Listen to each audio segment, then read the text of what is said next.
What was a loophole that you found and exploited the hell out of? Last summer, I went up to northern Michigan with a buddy of mine. He's got a nice summer cabin in a small town called Escoda. It's a nice little place with beautiful lake beaches and other fun outdoorsy stuff, if that's your thing, but there's not an awful lot to do up there otherwise. We walked from his cabin into the town and walked into a closing Kmart. I walked over to the electronics aisle, hoping to find some bargains on video games. Unfortunately, they only had one shitty game, Party Squad for PS4, and they had an awful lot of copies. I checked the price. They were on clearance for $14, but were marked at an additional 90% off, bringing the price down to a measly $1.40 each. I did the sensible thing that anyone else would have done and bought 20 copies, even though I had no interest in ever playing any of them, nor did I own a PS4. Receipt for proof. After a weird look from the cashier, he removed the security labels from the games and sent me on my merry way with a bag full of sealed games I spent under $30 for. I brought them home with me and traded them into GameStop one by one every time I went, getting approximately $7 per copy in store credit. I traded in such a high volume of copies, I was banned from trading in games to GameStop. Fortunately, it's a system-issued temporary ban to prevent people from loading off stolen goods. I just traded in my last copy last weekend when they were doing a 50% bonus trading credit promotion and got $10 in store credit. I made something like $150 in store credit total off of $28 plus tax, and even though this pales in comparison to some of the other posts in this thread, I consider this a victory, and it makes for a funny story to tell. Around 5 years ago I used to work as a sales rep at a cell phone booth. Every new smartphone that would be released, the wireless provider would usually send us a demo unit of that phone with a demo line. The demo line would have unlimited talk, text, and data but would deactivate after 2 to 3 months. This was so we could show customers how the phone works with all of its features. One time we got a demo line that didn't expire after the 2 to 3 months. So my manager at the time told me to use it as my work line. I didn't want to carry 2 cell phones, so I cancelled my personal line and used my work line as my personal too. Fast forward 1 year later, my manager is transferred to another store and we get a new manager. New manager has no idea about my work/personal line. I left the company 6 months later with my demo line, and to this day I still use this demo line. Have not had a cell phone bill for over 5 years and counting.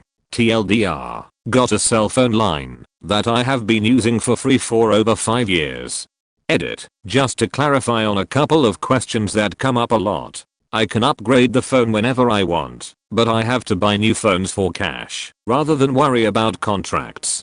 The talk and text works fine in the US, but I'm limited to 1 GB of data per month. The line does not seem to work internationally, but I usually use Wi-Fi anyways. Bonus story, around 2 years my phone got stolen from my car, along with my laptop, hard drive, and tablet. I was utterly devastated, but more for losing my phone line than anything else. After moping around for a few days, I started to think of ideas of how I could possibly get the magical phone line back. I called and texted the phone line non-stop, offering money for just my SIM card back, but no response. I decided to try a different approach. I called my old store I used to work at, pretending to be a customer. I asked for my old manager, but I was told there was a new manager, and I got his full name. I called my carrier, remembering the protocol from my working days, pretending to be the new store manager, and I gave them our authorization code, which I luckily still remembered. Told them one of our demo lines was on the fritz and needed to transfer onto a new SIM. They ask for the phone number of the demo line. I give them the number and they say it's some special line that I have to contact some special department for. They transfer me to special department. I tell special department dude about the situation and he's like he can definitely do the transfer, but only through email requests. So I have to send him an email request of the transfer through our store email. Screwed. Another dead end. So maybe the magical phone line is gone forever. Looks like I have to pay for a phone line like the rest of you peasants. But then I had a magical flashback to 5 to 6 years ago when I used to work at the wireless store. My then manager asked me to create a store email for our team to use, for whatever use. I couldn't remember the password of that email, but I did remember I just made a regular Gmail account. So I made a new Gmail account for my old store and emailed the special department my phone line transfer request onto a new SIM card, under the guise of that store's new manager. The line was transferred within 2 hours, and I got my magical phone line back. Complained to Chipotle Corporate when the hours were on the door, and it was closed Sunday during my lunch hour. Got a free burrito card in the mail. Went back later in the week. Ordered a burrito, double chicken, extra beans, extra rice, grilled peppers, extra cheese, extra salsa, double guac, $, $, no sheet, this thing is huge, you better double up the tortilla. Man, you should have seen this motherfucker drawing up the wrapper with his black marker. Giant C, 2 circles around it, forward slashes, backslashes, guac x2 circled, some Sanskrit and I'm pretty sure even a tilde. He followed the burrito to the register, like I was going to tuck it under my wing and march on the fuck out of there. He shoulder surfed the cashier, while she rung up this $20 monstrosity. Shoulder seen the look on Dudeman's face, when I pulled that card out, and smiled and said, here ya go. God, my coworkers are still laughing about it. I was in 10th grade, when rubrics had recently been made mandatory for all school projects. The marks had to be bucketed into different mandatory categories, and teachers were still getting the hang of it. For science class, we had to construct a leaflet for the endangered animal we were assigned. I was assigned the leatherback sea turtle, quite a majestic soft-shell turtle, the largest of all turtler kind. The rubric handed out with the assignment bucketed the grade equally into 4 categories: overall appearance, layout of leaflet, use of relevant images, and content. That's some bullshit, right? 3 categories dedicated to appearance, 1 category to content. So naturally, I ended up handing in a piece of construction paper folded in thirds, covered in nothing but glitter, turtle silhouette cutouts, and about 15 fancy pictures of sea turtles. There wasn't a single word on that leaflet, barring the construction paper letter cutouts forming the words leatherback sea turtle, pasted in an arch shape at the top of the leaflet. I got a grade of 75/100ths. I spent 5 years on a US Navy submarine. Every 2 years we would do a 6-month-long deployment called Westpac Point. On my second deployment I got boondoggled with a few other dudes. Basically, the boat goes out for deployment without us, and we got sent to attend various training schools in Pearl Harbor for the first half of the deployment, then catch a flight to meet the boat. So we watched the boat steam off, and then caught a flight to Pearl Harbor. We show up with our orders to check in, but there was some miscommunication. Office personnel done faked up. We aren't enrolled in any of our classes. We don't have barracks, meal chits, nothing. They had no idea we were coming. They give us something called an unavailability chit, which allowed us to stay at any reasonably priced hotel on the gov's dime. So naturally we found a palatial estate a block away from Waikiki. We show up for muster the next day and the PO more or less just told us, yeah, I don't want to see you guys again, ever. We couldn't get a hold of our boat because it was underwater doing secret things shhh. Once the yeomen got their sheet on straight, they realized that our return plane tickets were already paid for and paperworked up, so they just said fuck it, we'll do it live.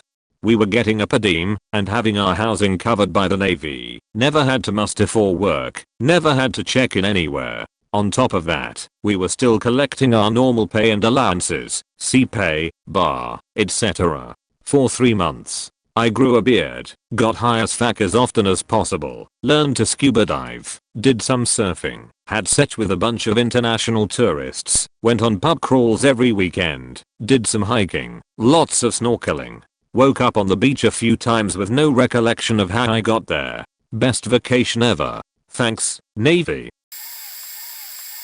So I wanted to get cheap coffee filters online as I knew I was going to need them for the foreseeable future, and wanted to get a better price on them. So I found a site that had them at half price, $1.95 for 100 filters, usually $3.99 at the store, what I was paying at the store, and put them in my cart. When I went to check out, it asked me if I wanted to set up an automatic delivery to have them shipped every 2 weeks and they would reduce the price. I said sure, why not? After all, they were the cheapest I had found, and getting them every week would mean I didn't have to keep ordering them. So it brought the price down by like $1 for 100 filters. I was thrilled. Then it asked me if I wanted to join the Coffee Savers program for more discounts. I said sure. So after joining the Savers program, it brought the price down to $0. I was stunned. I still had to add my credit card, but I was never charged. So for 2 years I got 100 filters delivered to my door for free. Never got charged, not once. One day though, I got a notice that said they were going out of business and my free filters would end. I was sad. But the stockpile I amassed them lasted me about 2 years, and recently in the past 2 weeks I had to buy new filters. Life will never be the same. Copied and pasted from the last time. Back in the day, 2007/2008, I found a major flaw in the POS at Blockbuster. Their system would update overnight, but only certain parts, and these parts were on different days of the week. Their new item prices would update on Thursday, their used prices would update on Friday, but their trade-in values would update after closing on Sunday.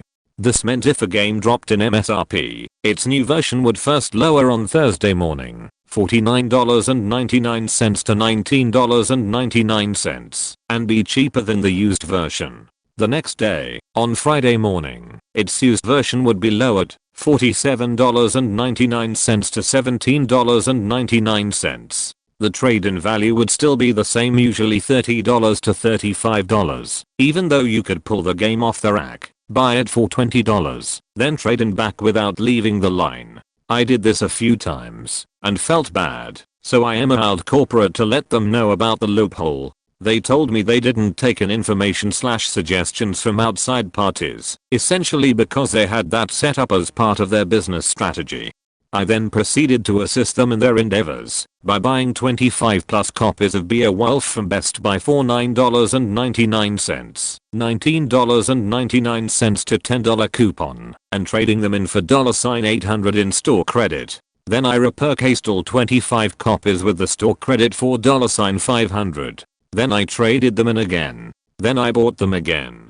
I did this a few times over the weekend and ended up with $1,200 in store credit from $250 cash. Then I found a few games GameStop gave good money for and traded them in over there for store credit. I made some pre-order and eventually cancelled them and requested cash back for the deposit. I eventually got a letter from Blockbuster banning me from trading, but it had the wrong date, post dated for the next year, and I kept trading. I don't feel bad about it. This was more grinding than exploitation, but it was fun. The grocery store where I lived had a fuel card you could sign up for. If you bought certain items, you would get $0.01 or $0.02 off per gallon, sometimes more depending on the item or week. One week, they run a promotion that every one of their store generics would get $0.02 off per gallon per item. I walk by the powdered Kool-Aid packets and notice they sell a generic version of that, $10/$1 point. I do the math. My vehicle has a 16.5 gallon tank. Gas costs $3.14 per gallon. Each packet of drink mix costs .10. Every packet of drink mix I buy will save me .33 at the pump. I will need 157 packets of drink mix to get free gas. This will save me $36.11. I should do this. So, I count out 157 little individual packets of drink mix, all kinds of flavors, and go to the checkout. I try to save the guy some time by telling him how many there are in each flavor, but the manager had walked by and stopped to see what was going on with the generic Kool-Aid. So, the poor guy has to scan every single one. The manager makes an awkward joke about the amount of drink mix I'm buying, but when I pull out my fuel card, my ploy becomes clear. The cashier reads off my new fuel discount, and I'm on my way to the gas station, where I proudly fuel up my vehicle. I still had to pay $0.16. They wouldn't let you reduce the price all the way to $0. Then, I took all the generic drink mix and donated it to the local food pantry because I hate Kool-Aid. Finally, I get to share this epic story. If Microsoft is reading, this is a fictional story. Don't sue me, scrubs. I discovered an exploit in the Windows Microsoft support site in which I essentially could create my own support tickets, as if I was a manuscript employee. Basically, I found this obscure page on the Support Point Microsoft site that is comically hard to find. I had a direct link saved back then. This page would display all of your open support tickets for personal viewing.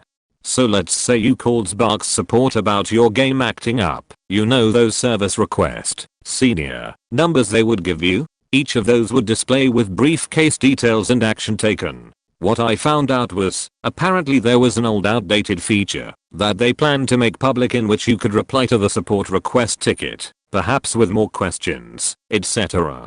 The functionality was there, but I doubt it was ever used. Anyways, I tried it once. I typed a reply and there it went. The closed support ticket went from closed to open, and when I called about the issue they said they could see the response with my name attached. This is where I got really mischievous. I had the brilliant idea to change my name on my Microsoft account to first name, Microsoft escalation, last name, department.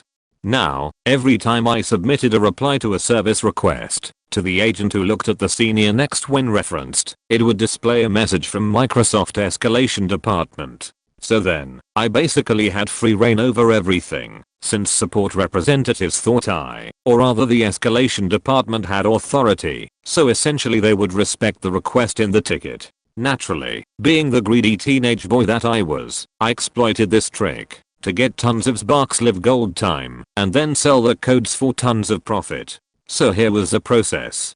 Call Sparks support and say some bullshit about how I had gold applied to my account, but it's not showing up. Say you have to go and that you want a support ticket so you can reference it. When you call back later, go on the support site, find the senior number and type reply as Microsoft escalation department stating something along the lines of customer purchased, in total, 10 months of Sparks Live Gold membership. 10 months was the most profitable because I would get 3-month memberships and 1-month membership code. He reported that the gold was not applied to his account and we have verified that the purchases were made. Due to a system bug at the time of the call with the customer, we were unable to produce the token request for the customer. Then I would add a section for customer service agent. Please provide customer with 10 months of Sparks Live service via token. It was all written much better than that, and I had a professional pre-typed version ready to paste at the ready. Call the agent and give them the senior number, informing them they said something about providing me with a token for the membership. I don't know. They said they added notes on the senior number. I say that they were unable to do it because of a system crash or whatever, and then the agent would dutifully perform the task. I mean, who wouldn't obey their superior? Final step. Take the codes, sell them on eBay for retail price, or close to it, make a new Sparks account, and start all over. It was a good business until Microsoft made actual changes to their website because of me. In fact, as a temporary fix, Microsoft actually added an amendment to each new reply via the support page that said in big bold letters, this support reply was created by the customer in the blah blah blah portal. Hilariously, that wasn't nearly enough to stop me. All I did was add a short paragraph under that bold text with what looks like a customer request. Then I just hit enter a few times to go to a few lines down and just typed a new chapter. So, to speak in all caps, the following is the Microsoft escalation department's reply. Then I just did the same thing. Support agents were a little confused now, but the end result was the same. Finally, they changed it completely to where the page was vastly different, and even though you could still make replies, the customer service reps couldn't see anything you posted. So anyways, that's my story of how I exploited Microsoft's support system, became head of the escalation department, and got a shit ton of money in Live membership, and served as an instrument in changing the infrastructure of Microsoft's online support. Close bracket. Too bad this will be buried. Maybe I'll do a LPT on it. I used to travel for work. I lived in Greensboro, North Carolina and worked in Boston. I'd book the same flights every week. Out early Monday morning and back on the 5:30 p.m. flight on Friday night. But thing is, I knew ahead of time that my return flight would be overbooked. In fact, it was usually so overbooked that they needed as many as 6 or 7 seats, and so they offered money/miles/flights as needed. Every Friday, I'd wait for them to make the first announcement, usually a voucher, PFFT. Then the second announcement, probably a slightly larger voucher, double PFFFT. But the third announcement, that's when they started offering the good stuff. I'd take that one, usually at least a round trip anywhere in the continental US. Sometimes they offered a flight and a voucher, and once or twice they even offered a free trip anywhere in the world. Sweet. And then they'd book me a guaranteed seat on the next flight, which was never overbooked anyway. The best part was that got on the same connecting flight as I would have if I had been on the 5:30 p.m. flight out of Boston. I didn't do it that way to scam them. It was the only connection available for either flight. I took that route 45 to 50 weeks a year for 2 whole years. I lost count of how many vouchers and free round trip tickets I accumulated. I even got calls from the frequent flyer miles rep telling me that I was abusing the system and that if I persisted I would have my miles taken away. I figured, what the heck? I earned maybe 2 free trips a year with miles. That was peanuts compared to what I got by simply taking advantage of their weekly kindness. They never did take away my miles. It all ended about a month before my Boston job was over. One Friday, the gate agent announced that anyone who wanted a free round trip ticket in return for them giving up their seat should see her at the podium. And then she followed it up with, "But not you, Mr. Tillerman 35. Back in my days, the internet wasn't invented yet. Using Google to check for plagiarism didn't exist. The times were much simpler then, and penny candy still cost a penny. In high school, I had an English teacher who apparently lost his desire to teach. He apathetically sat at his desk all semester long, while we silently read books. There wasn't a book list. Any book was a qualifiable contender to a potentially great grade. All we had to do was write a book report to prove we read the book. The more book reports we wrote, the better our grade. I wasn't an avid reader, so I started writing imaginary book reports to books that didn't exist. My first book was called The Log Cabin by J.C. Freeling, a 19th century true life adventure of a mountain man named Ben Buchanan. He lost everything, wealth, family, and the desire to live. It wasn't until he moved to the wilderness that his life started changing for the better. He built a log cabin and became aware of who he really was and what he was about to become. My teacher liked my writing and gave me a B. He later praised me on the amount of books I read and how I was the top reader in his class. I even noticed he took a stronger interest in his students. Perhaps I was his log cabin. A number of years ago, Discover would run some extra high cashback promotions at certain retailers. One of them was Barnes & Noble, and they'd go as high as 10% cashback. At the same time, Discover would allow you to buy gift cards at a discount using your cashback balance, and they sold B&N gift cards at 10% off. The loophole was that Discover would credit you cashback on a purchase if you had your Discover card as your primary payment instrument on your B&N account, even if you didn't actually use it to make the purchase. Starting with cashback I had already earned from other purchases, I bought gift cards, went to B&N online, bought Nookebooks one with the gift cards, and got cash back, as if I had used my credit card. Every month for a couple of years, Barnes & Noble and Discover were basically paying me to buy books.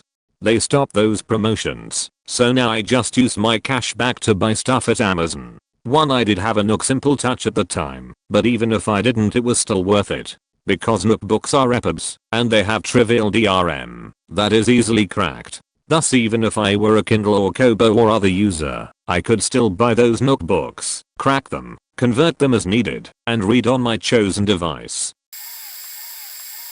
Washington State high schools have a program called Running Start. It allows juniors and seniors to attend community college classes for both high school and college credit. I was not enjoying my high school experience. I already knew the material as Colorado schools I came from were ahead of the Washington State curriculum, and there were a lot of disruptive students that led to half of the teacher's time being dedicated to discipline.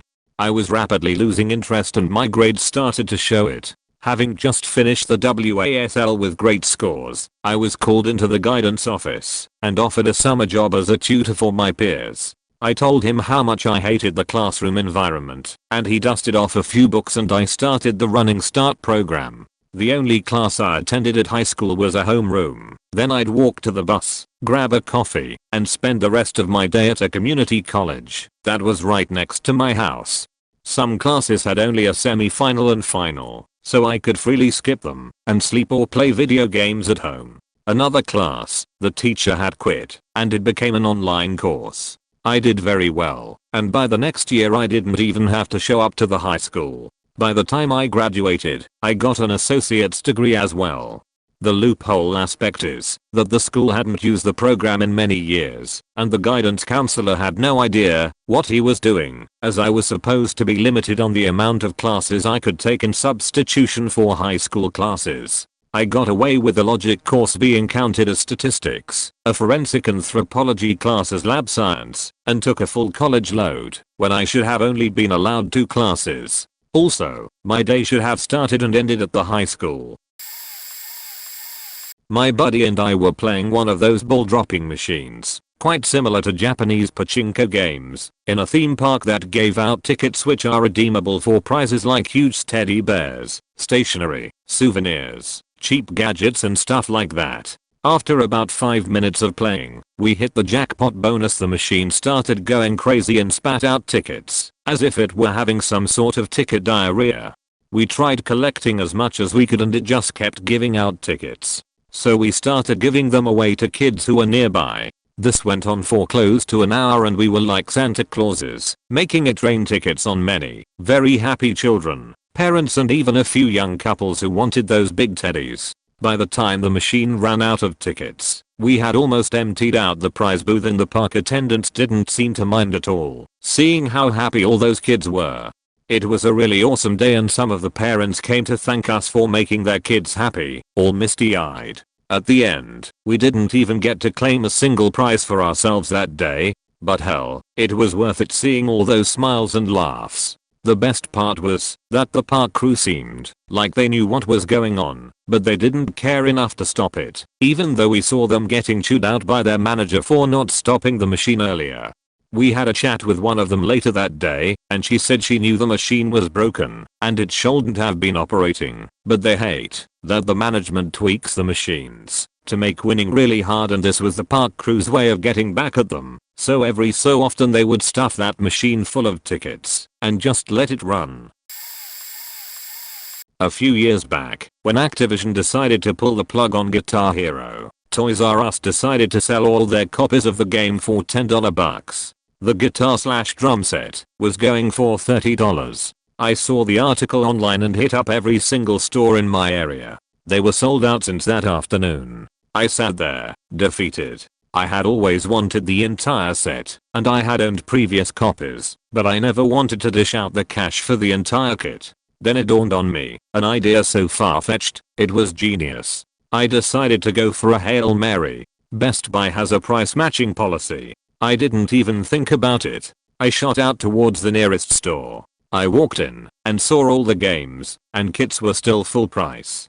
Come on, it's faking Best Buy, no way they were gonna lose out on profit. I walked into the game section and asked one of the resp about the price matching guarantee. The guy looked at me like I was bonkers. I had printed an ad for the sale. I took all the games and a full band kit to the register and asked to see the manager. This tall douchey looking white guy came up to me with a sheet-eating grin. He told me that the ad was probably fake and that he was not going to honor their policy. I didn't even think about it. I just said fuck it, call them.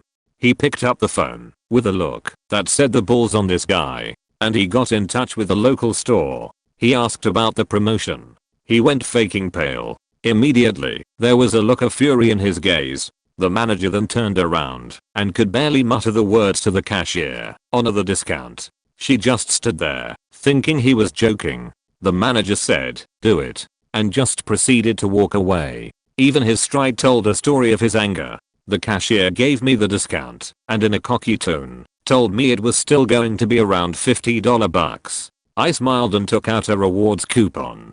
$50 bucks. They still have to give the items a price, so I could use the coupon, cents. I paid cents for everything.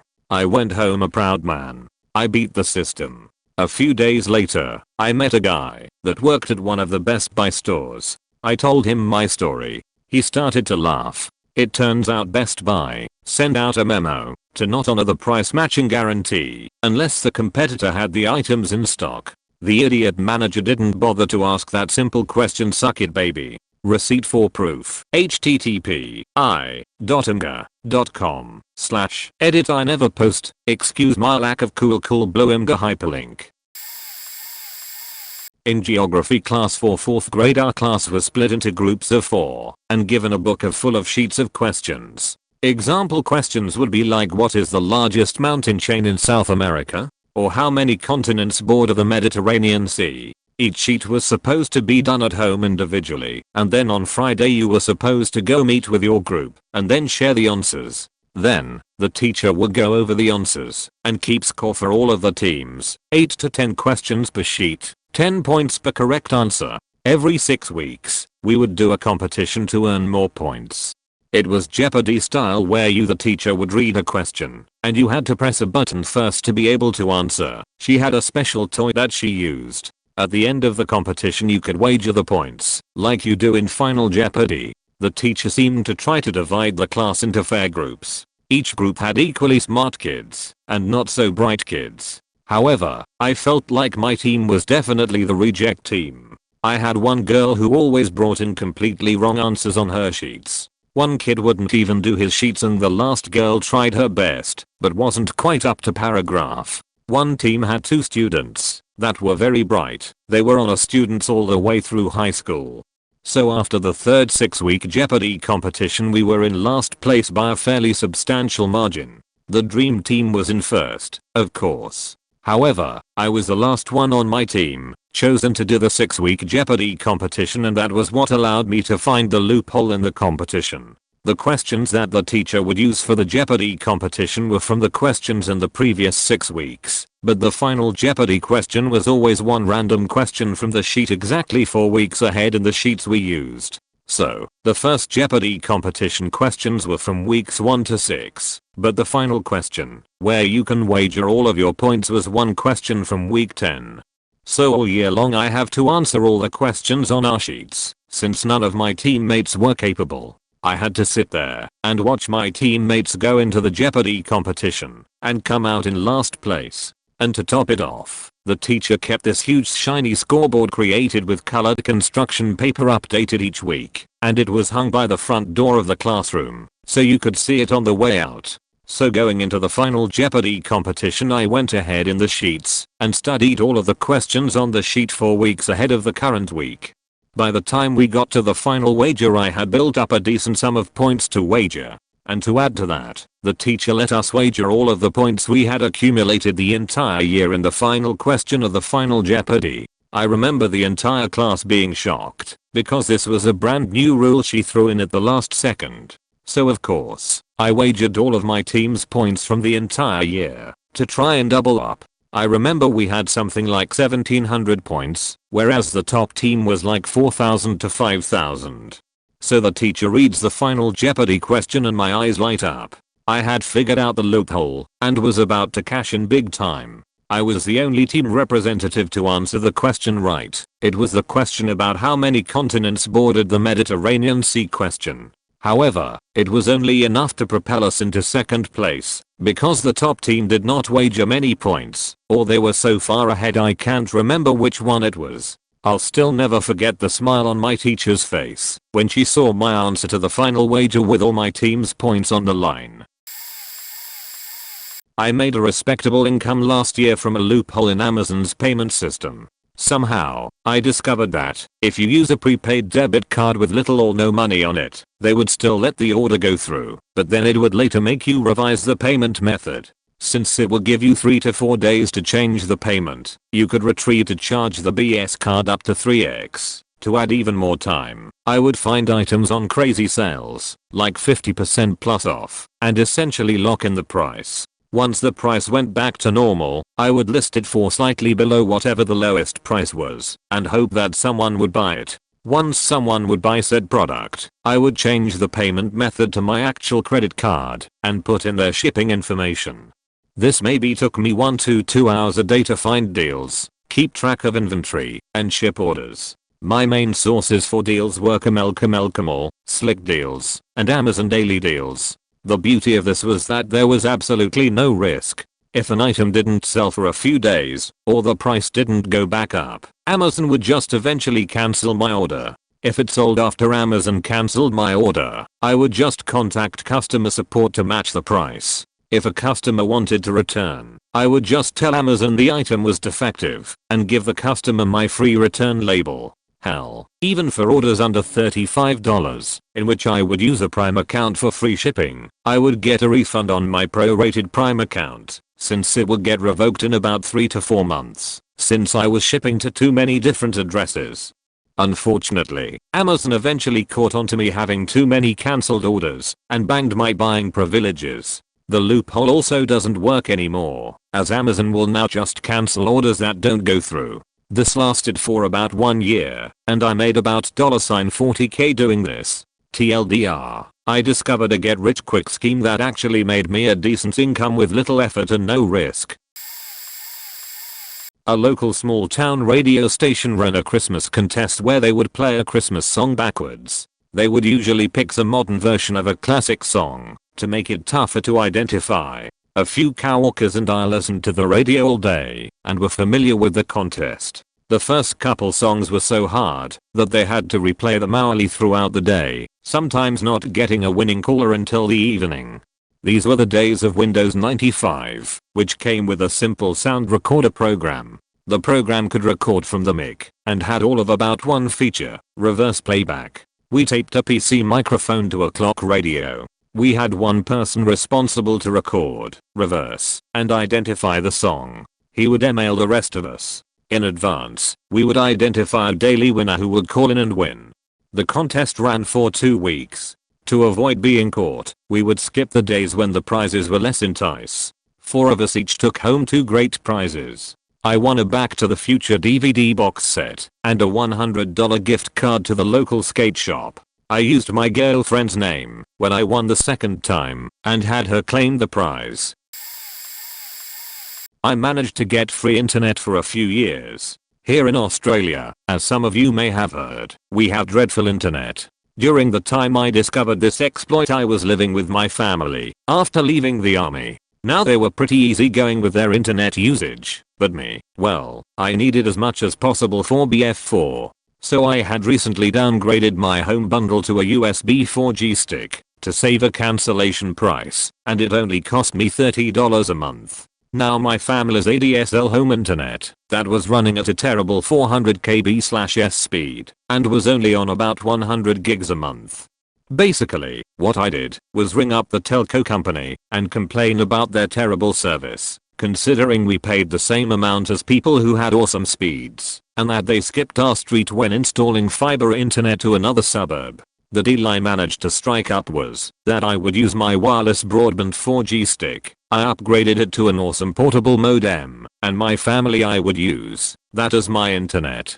Eventually I realized it was unlimited, and that I could take it wherever I go. So I basically had a Wi-Fi hotspot wherever I went.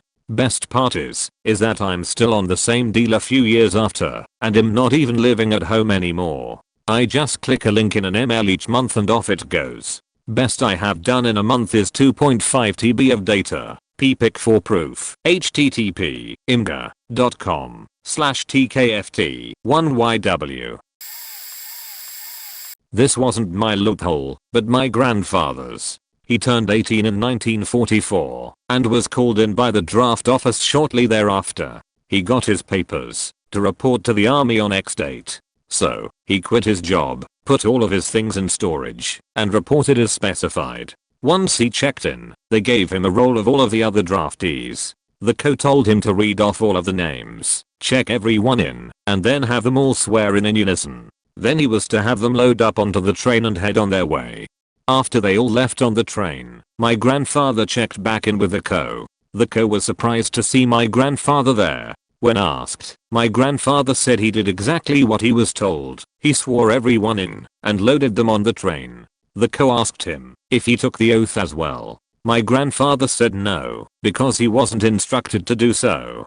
My grandfather asked the co what to do next. The co decided that, since my grandfather hadn't taken the oath, he was not a member of the army, and since he hadn't made the train, it would be more of a hassle to get him to basic training. So the co thanked my grandfather for his service, gave him a paper saying he had met his draft requirements, and sent him home. My grandfather went back home, got his old job back, and met my grandmother a couple of months later. I used to work at a very popular convenience store chain here in the Midwest. This was over 20 years ago, and I used to smoke Marlboro Miles. We would stock the single cigarettes with cartons, but when the mile program was out, our manager would have us use the 3-pack container that had like double miles on it to stock the singles. I would then take the container home and cash in the miles. I got 2 watches, pretty nice ones too.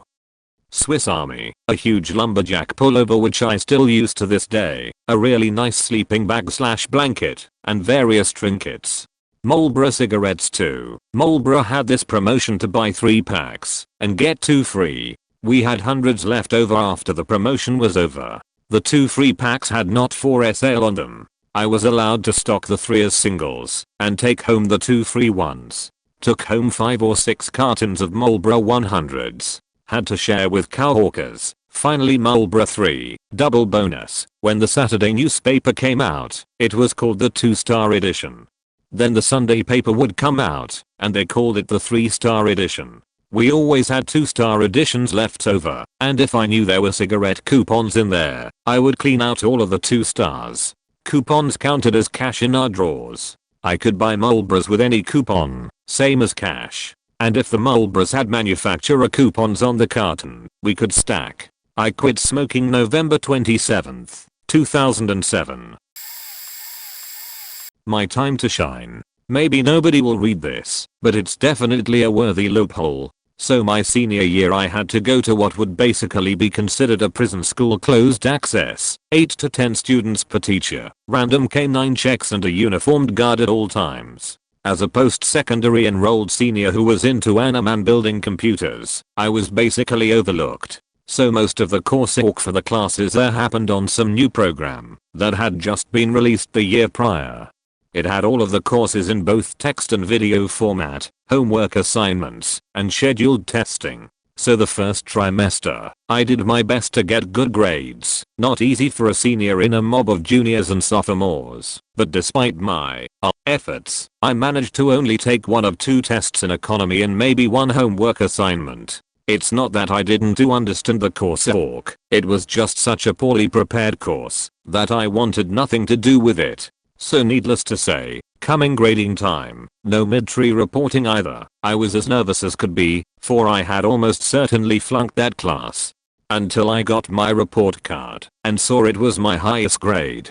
And this, Reddit, is where I discovered the student's wet dream. You see, most classes are graded on points earned versus cumulative points in curriculum. However, for whatever strange programming error, every course, as I determined, was graded on points earned versus points attempted. What this meant is that, no matter how many assignments, essays, or tests there were for a course, my grade would only be based on the average percentage of what I had turned in. Meaning I could study, prepare for, and ace 1 test in each class, and come out with all A's for that trimester. So I exploited the shit out of it, and spent my last 2 trimesters senior year using the laptops they gave us to browse Newegg and design fantasy computer builds. Even convinced my parents to buy me a fantasy build if I got all A's my senior year. Looking back, I feel a little bit guilty, also somewhat less learned than my peers, and I ended up paying my parents back for my PC last year by buying each of them a laptop. But it was awesome as hell. TLDR discovered a loophole in my grading system during my senior year, went from a 2.8 to a 3.7-ish, while learning absolutely nothing useful, but a lot about PC components and VPNs. Free prize gift cards for a sports store amounted to over a few $100s. Freshman year of college, my 2 friends and I decided to go to a football game. BC it was free and nothing else to do. We go to the student section which was empty and there is some guy handing out sports store gift cards that are between $5 to $200. The guy is bored out of his mind since there is no one there, and we are talking to him for a little while, and he gives us about 5 cards each. Pretty sweet deal, but then before the game starts still empty stadium, and he has all these cards, and gives us a flat card that is about 3/4 full.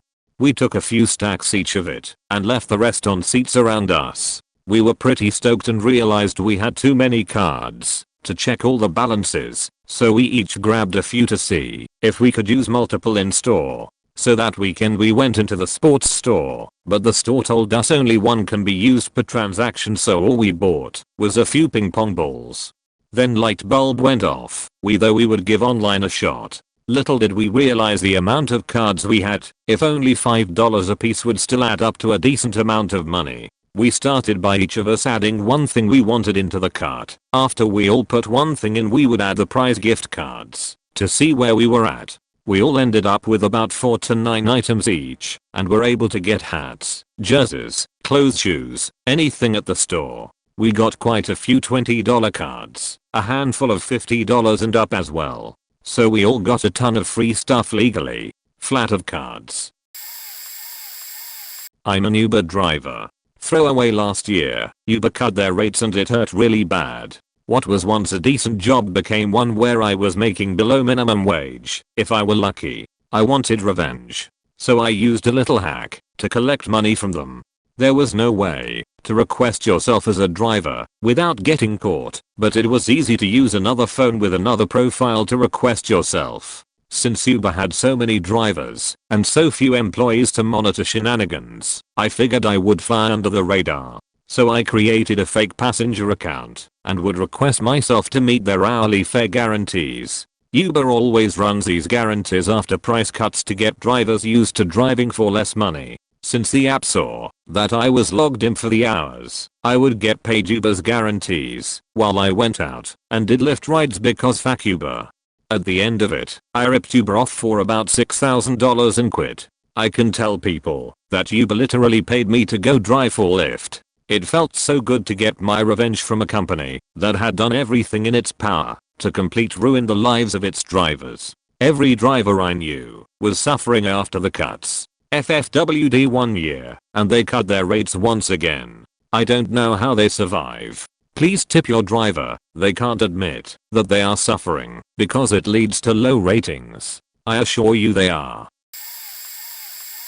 My buddy found an epic loophole. He flew back home to visit family for vacation for 2 weeks. He accidentally parks in the hourly parking at the airport instead of the long-term parking, so he claims. He returns from vacation and attempts to pay for his parking, and they tell him will be something like $700 for parking, and won't let him leave without paying it. So he calls his girlfriend and has her drive to the airport and park in the hourly parking lot.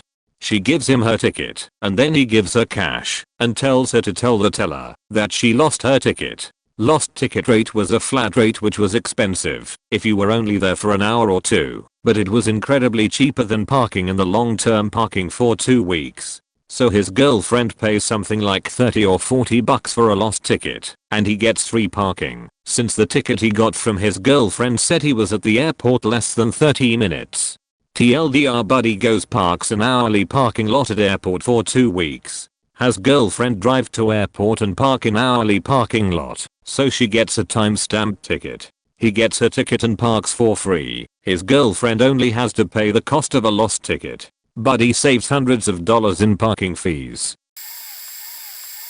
I was once teaching a computing class for a digital company. We were outfitting a new office before a class arrived. I had to go to the Apple store and purchase a bunch of new iMacs, circa 2010. They were giving away an iPad with the education deal. Being a teacher, I was applicable for the educational license, therefore a free iPod per purchase. There was a little hate and confusion when I had to buy a load of iMacs. Me, do I get a free iPod? That's cool. Ha, if I bought like 10, would I get like 10 of them? Dude, haha. Well, yes sir, I guess, but it's one per purchase and no one is buying that many. Me, well, that is true. Could I buy 2 iMacs, one now and one in an hour, and get 2 iPods? Dude, I guess ye. Me, couldn't I just buy one after another 2 payments? Dude, shifty looks. Yeah, I suppose so. I guess. Me. Brilliant. I'd like to buy an iMac. Dude, how many me? 8. Many years ago, when AOL was on the way out after cable internet came around, they were pushing for free trials and stuff pretty hard. This is during the time when they had the notorious sales teams that wouldn't cancel your account, which they later got in legal trouble for. Walking through Best Buy one day, some friends and I decide to hit on the hot chick working the register. As we check out, we notice it's not really a register, but more of a promotion/trap to get customers to sign up for AOL. As we are paying for some random CDs and such, she asks, "And did you want the $20 cash off for signing up with AOL today?" Choices had to be made. We told the girl about some parties we were going to and agreed to meet up later, and in the process she explained how this whole thing worked. Basically, she got paid to sign PPL up for AOL and they could just go home and cancel it, assuming they could force the support staff to cancel it. After figuring it out, we signed all of us up for AOL. Mind you, all of us had just got cable modems and quit dial-up within the last few years. When we got home, we all cancelled the trial. Holy shit, was that hard. The people on the phone, one named Dustin. Dustin was a trooper. He was an AOL trial god. He was so good I almost wanted to buy more AOL each time I called to cancel. He would answer everything with a question or way to find out how you could get AOL and improve your life with it. Upon my first defeat against Dustin, I asked him for his rep code or number, at which point he told me anytime someone wants to write a number next to my name, I say write #1. It was at this point that I realized we had $60 riding on cancelling AOL correctly and making it past Dustin, or finding a way to skip him. My friend skipped him, but I couldn't. I needed to beat Dustin. Basically, I had to resort to simply repeating the word "I'm cancelling my AOL as of," and then asking the question, "Have you understood my request to cancel, and we have ended the legal requirement of this trial?" I had to repeat that over and over until he ended the call. Every time. Yes, because once this worked, once we did it every day until the promotion was over. Between the three of us, we made about $60 a day for 3 weeks doing this. We talked to Dustin a lot. He hated us. We hated him because of the situation. In a different reality, I think Dustin and I could have been good friends. Maybe we are. I had a computer class in 8th grade. Basically how to Photoshop and vector and such. Nothing too complicated. Most of the people in said class had some real difficulty with it. I did not. So I completed my assignments within the 90 minutes we had, and then derped around for the following 90 minutes each week, until it was due. Sometimes I just browsed them interwebs, sometimes I walked around helping other students. Basically the teacher was cool with it, since I helped others, and had my stuff done.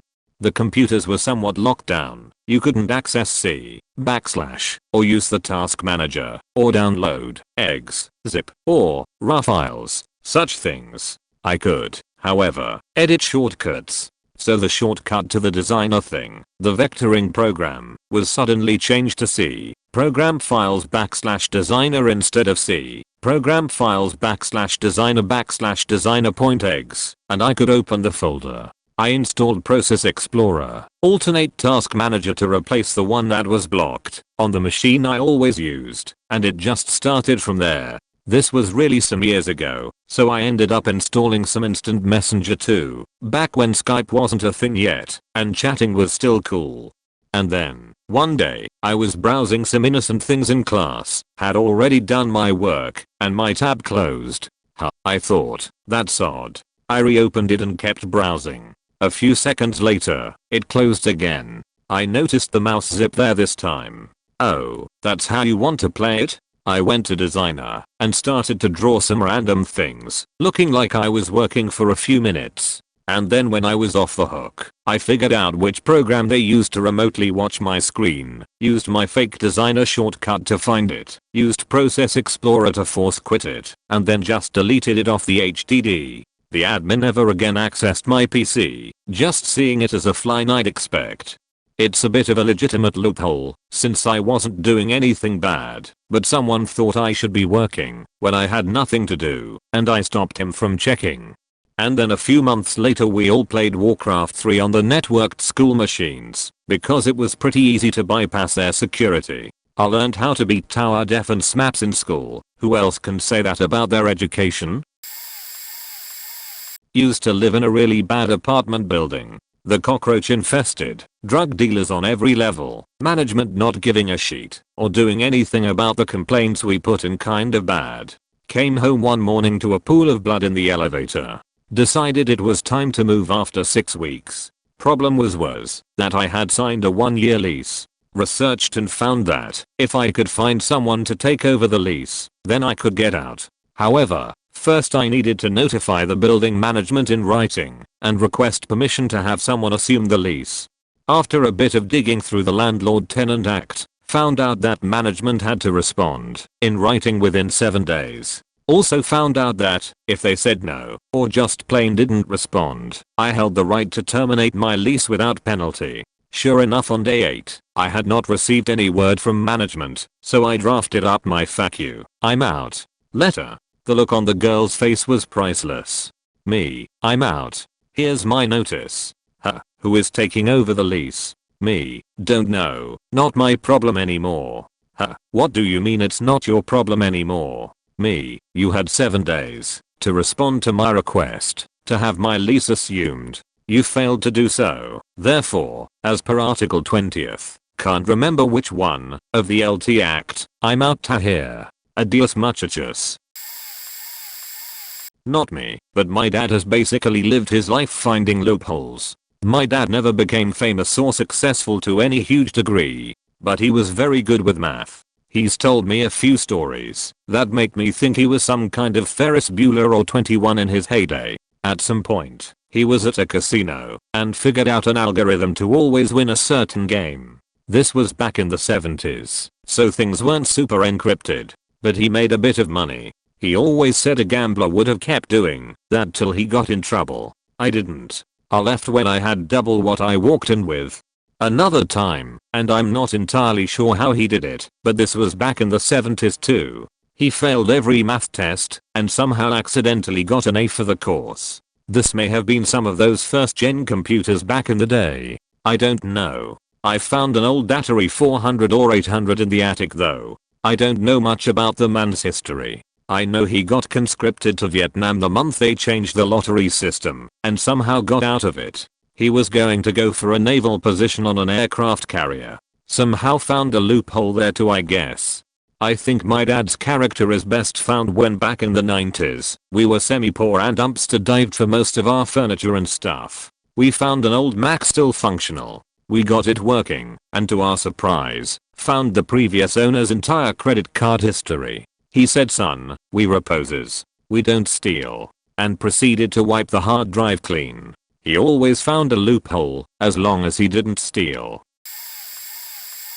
Here once was a website called GOP Team Leader, circa 2004 to 2005. It was an attempt at organizing Republican voters to engage in grassroots efforts. Write a letter to a potential voter. 5 points. Write a letter to the editor. 20 points. Something like that. You could spend points on GOP. Team Leader merchandise like a pen was 10 points, a lawn chair was 500, all sorts of sheets. Someone noticed that the mechanism to add the points was merely in the source code. You'd click letter to the editor, and it specified in plain text to add 20 points. My dorm mate added 20,000 points or so to an account, and ordered basically everything. Enough GOP Team Leader hoodies for the whole floor. 10 GOP Team Leader lawn chairs, American flags, pens. 3 weeks pass and nothing showed up. The one order he did for one hoodie took 1 week or so.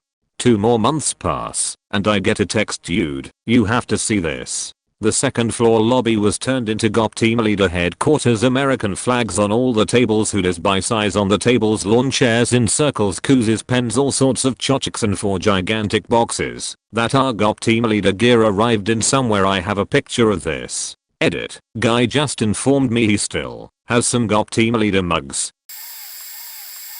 We have this thing called Air Miles in Canada. I guess if I had to describe it, it's a kind of customer loyalty program, but it covers a large group of businesses all at once. If you get your gas here instead of there, you can score a few air miles. They're used as a currency to reduce the cost of flights, sometimes down to nearly nothing. As far as I recall, you still have to pay taxes or airport fees, something like that. Well, I used to be on a very expensive drug for a health-related problem. The kind of thing where to keep me healthy and in recovery I had to take one shot a week, and each shot cost about $850-900 Canadian. Of course this is all covered by a special government exemption, so after a relatively small deductible at the beginning of the year I didn't have to pay anything. But I shopped at a pharmacy from a big grocery chain that happened to be part of the Air Miles program. For over a year, I think maybe 2, I was earning air miles at a rate that's unheard of. I was flying 3 to 4 times a year across the country to visit friends and family and paying next to nothing for the privilege. I got other things out of the loyalty program too: countertop kitchen appliances, household items, gift card vouchers. Everything wasn't good. The reason I was taking the medicine was still the biggest part of my life at that point, but the Air Miles situation took some of the edge off. Will probably get buried because I'm so late to the party, but I finally have something to contribute to NS credit, and I'm posting out of excitement. When the Beats by Dre came out, I bought my first pair at Best Buy. When I was checking out for the first time, they asked if I wanted insurance for them for 10% more. I said sure, and left with the headphones. Well, good thing I bought the insurance, because these pieces of sheet literally broke in the first 2 months of regular use. I paid like $300 for some sheety plastic headphones and the side snapped when I was putting on my head. I bring them in with a receipt, show them what broke, and then they literally hand me a new, unopened box. I figured out how easy this was, so then every couple months or so I would purposely break them and go grab the new color that came out because it was the same price. I probably went through 15 pairs of Beats and all the new colors, but then unfortunately, I turned 17 and realized how gay and cheaty these headphones were. So I went in and asked for credit instead of a new pair, and the lady behind the customer service desk literally pays me $300 in cash and I walk out with the cash I started with about 3 years ago. TLDR, bought insurance for Beats by Dre headphones at Best Buy, used insurance to get 15 new pairs, then returned for all my money back 3 years later. Many years back I was working with the sound and lighting crew at a Christmas party for a large Honda dealership. They were giving away insane door prizes, to the point they gave away a 5-year lease on a car as the grand prize. Well, some dude gets this TV/VCR combo. He's completely disheartened because it was one of the shittier prizes. End of the night, this thing is still sitting on the stage, nobody but us, and the cleaners left. Merry Christmas to me. Now, wouldn't you know it, the girlfriend had the exact same one that was well out of warranty. Swapped the TVs in the box, took the one that was broken as sheet, tossed it in the box, and was super careful to not damage the top factory seal. We just resealed the bottom, which nobody checks. Walmart guy didn't want to take it back because I didn't have the receipt. Fine. Got in-store credit for like $300. Bought another large TV, walked out. Walked in the next day and returned that TV for cash.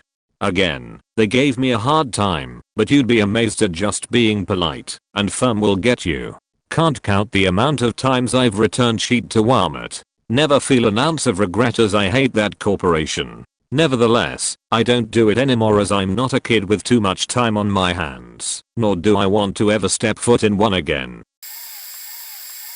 Right as the Super Nintendo hit the market, a local department store announced a video game tournament. I was a typical video game kid of the 90s at the time. I took the Nintendo vs Sega issue very seriously. I drew up maps and characters to titles I wanted to make when I inevitably learned how to make video games. Nintendo Power subscriber. Naturally, I signed up.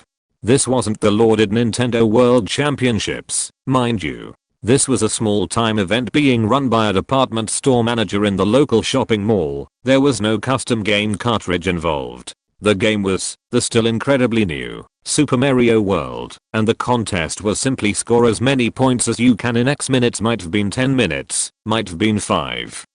Honestly don't remember, though. Some kids just flew through levels as fast as they could, which would have served them well if the levels were increasingly more rewarding for completion, but they weren't. The other kids took to playing the first several levels with the intentional brutality of a boxing match. They moved through levels relatively quickly, but made sure to slug it out with every Goomba and Koopa Trooper they encountered. Scorched fucking earth. It was impressive. For a game these kids had ostensibly never played. Asterisk THEY hit it hard. Asterisk Green Dino ridding gangster knights of the Mushroom Kingdom apocalypse. I think a couple of them even made it off the opening island. I, on the other hand, being a sneaky little fack, that saved up $210, $199 plus a lowly 5% sales tax, of his allowance and lawn mowing money for launch day, had already bought my SNES a couple days before, and spent the previous evenings doing some serious research. My strategy was simple. I learned that you could quit a level by pausing the game and hitting select, but only if you had previously beaten it. So out of the gate, I made a speed run through the first level. Hardly touched any bad guys. If I didn't have to, why pass up all those points? That first level had a great gym 1-up. If you kicked a shell into the opening chorus line of Koopas, the victims that you claimed prior to getting your extra life racked up quite a few points too. Start. Select. Restart the level. Take out the chorus line and rack up the points again. One of the other kids saw what I was doing and followed suit, but by that time, I had found my rhythm. Start. Select. Restart. Points. Start. Select. Restart. Points. There was no catching up, and I took home the grand prize, a brand spanking new Super Nintendo Entertainment System. The next week I sold the still new in-box SNES via the classifieds of the local paper for $175 of the easiest money I've ever made in my life.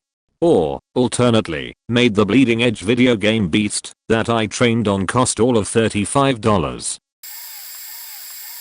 Broke college student here. Last year, I found the holy grail. I had just moved to a new house off campus, and across the street from me was a cottage and pizza joint. Pretty convenient. So one day, when I go to pick up my pizza, I see an ad for their new online rewards program. I was eating there pretty often, couple times a week, so I thought it might be interesting to check out. Next order, I go online and sign up. The rewards program was alright, but not great. You had to spend about $50 or $60 bucks to get a free pizza. But I'm already online, so I say fuck it and order anyways. And then boom, there it was. After you completed the order, it took you to a screen letting you know your receipt would be emailed to you, and gave you an estimated time that it would be ready. At the bottom, there was a little button that said, share on Facebook to get 10 bonus points. Fuck yeah. A free breadstick was 10 points and 15 would get you a free cheesy garlic bread. At least I got a sign up bonus, I thought. Oh god, was there so much more though? The next time I ordered, I decided to redeem my free breadsticks along with my order. Everything's going good, and I get to the final page. I notice the buttons there again. There's no way I could do it again, right? Wrong. Another 10 points. I'm not sure where the disconnect happened when setting up the online rewards program, but somebody messed up. Every single order I made I got 10 rewards points. And when I had to share it on Facebook, I would just share to myself, only so I didn't spam any feeds. Remember that a free 8-piece breadstick was 10 points and a cheesy bread, enough to fill me up at my hungriest with a piece or two left over, was 15. The final kicker? You could faking get another 10 points every time you redeemed a free item. If you're decent at math, then yeah, you're right. That's legitimately unlimited free breadsticks. On demand. I faking ran the shit out of that deal. Another bonus, if you redeemed the free item and paid via credit card, it wouldn't charge your card, and it would just show up as paid online, so no one at the restaurant ever realized how many rewards points I was using. Not like they probably would gave a shit anyways. I used this sheet like crazy. It lasted for over a year before they finally knocked the bonus down to 1 point for every order. That was a sad day. But there were weeks last year where I would have cottage in 5 to 6 days a week. Never got sick of it. Best year of my life. TLDR. Reward system fuck up leads to an Olive Garden's wet dream. Free fucking breadsticks for. In Harvest Moon for SNES, once it turns night it will stay night until you go to bed. One of the main things you're supposed to do in the game is get married to one of the girls in town. This takes a long time because you need to get them to like you, and you only have so many hours in the day, which in game is obviously only a few minutes, before it turns to night and you can't interact with any of them. Except Eve. She works at the bar, which is the only place open at night. You can literally get her to like you the proper level in just the first night, if you are willing to take the time to do so. If you are playing on a ROM with save states, this is infinitely easier. You can also save state, check how much Eve likes you by reading her diary, and then load the save states, so that you don't lose any of her affection by reading the diary. If you are diligent enough, and it doesn't rain, you can get married to her on the first weekend. You can also clear out your entire field of small rocks and weeds in the first night using the same method. Getting all this done on the first night saves a tremendous amount of time, so you can get more done during the daytime, when the shops are open. Also, I can't remember if I ever successfully did it, but I found out that if you use a Game Genie to put in a walk-through walls cheat, you can duplicate items by standing on top of them when you pick them up instead of standing beside them. This means that the item you essentially use as an engagement ring that triggers the game to activate the wedding event can be picked up multiple times. So in theory, you could marry every girl in town. In college, the bookstore had a promotion where they put a scratch-off ticket in every own student mailbox, where you could win free textbooks or a certain percentage off if you took it in with you when you bought your books and scratched off a winning box. There were 3 boxes and you could only scratch off one. Well, as you can tell, this was a shitty promotion, since you only had a 1 in 3 chance of hitting a discount, and the odds of discount actually being on the card were obviously poor to start with. Now in theory there was no way of knowing if your card was a winner without scratching the card, and I sure as hell wasn't about to pay an extra $500 to buy my books at the college bookstore on the minuscule chance that they might be free.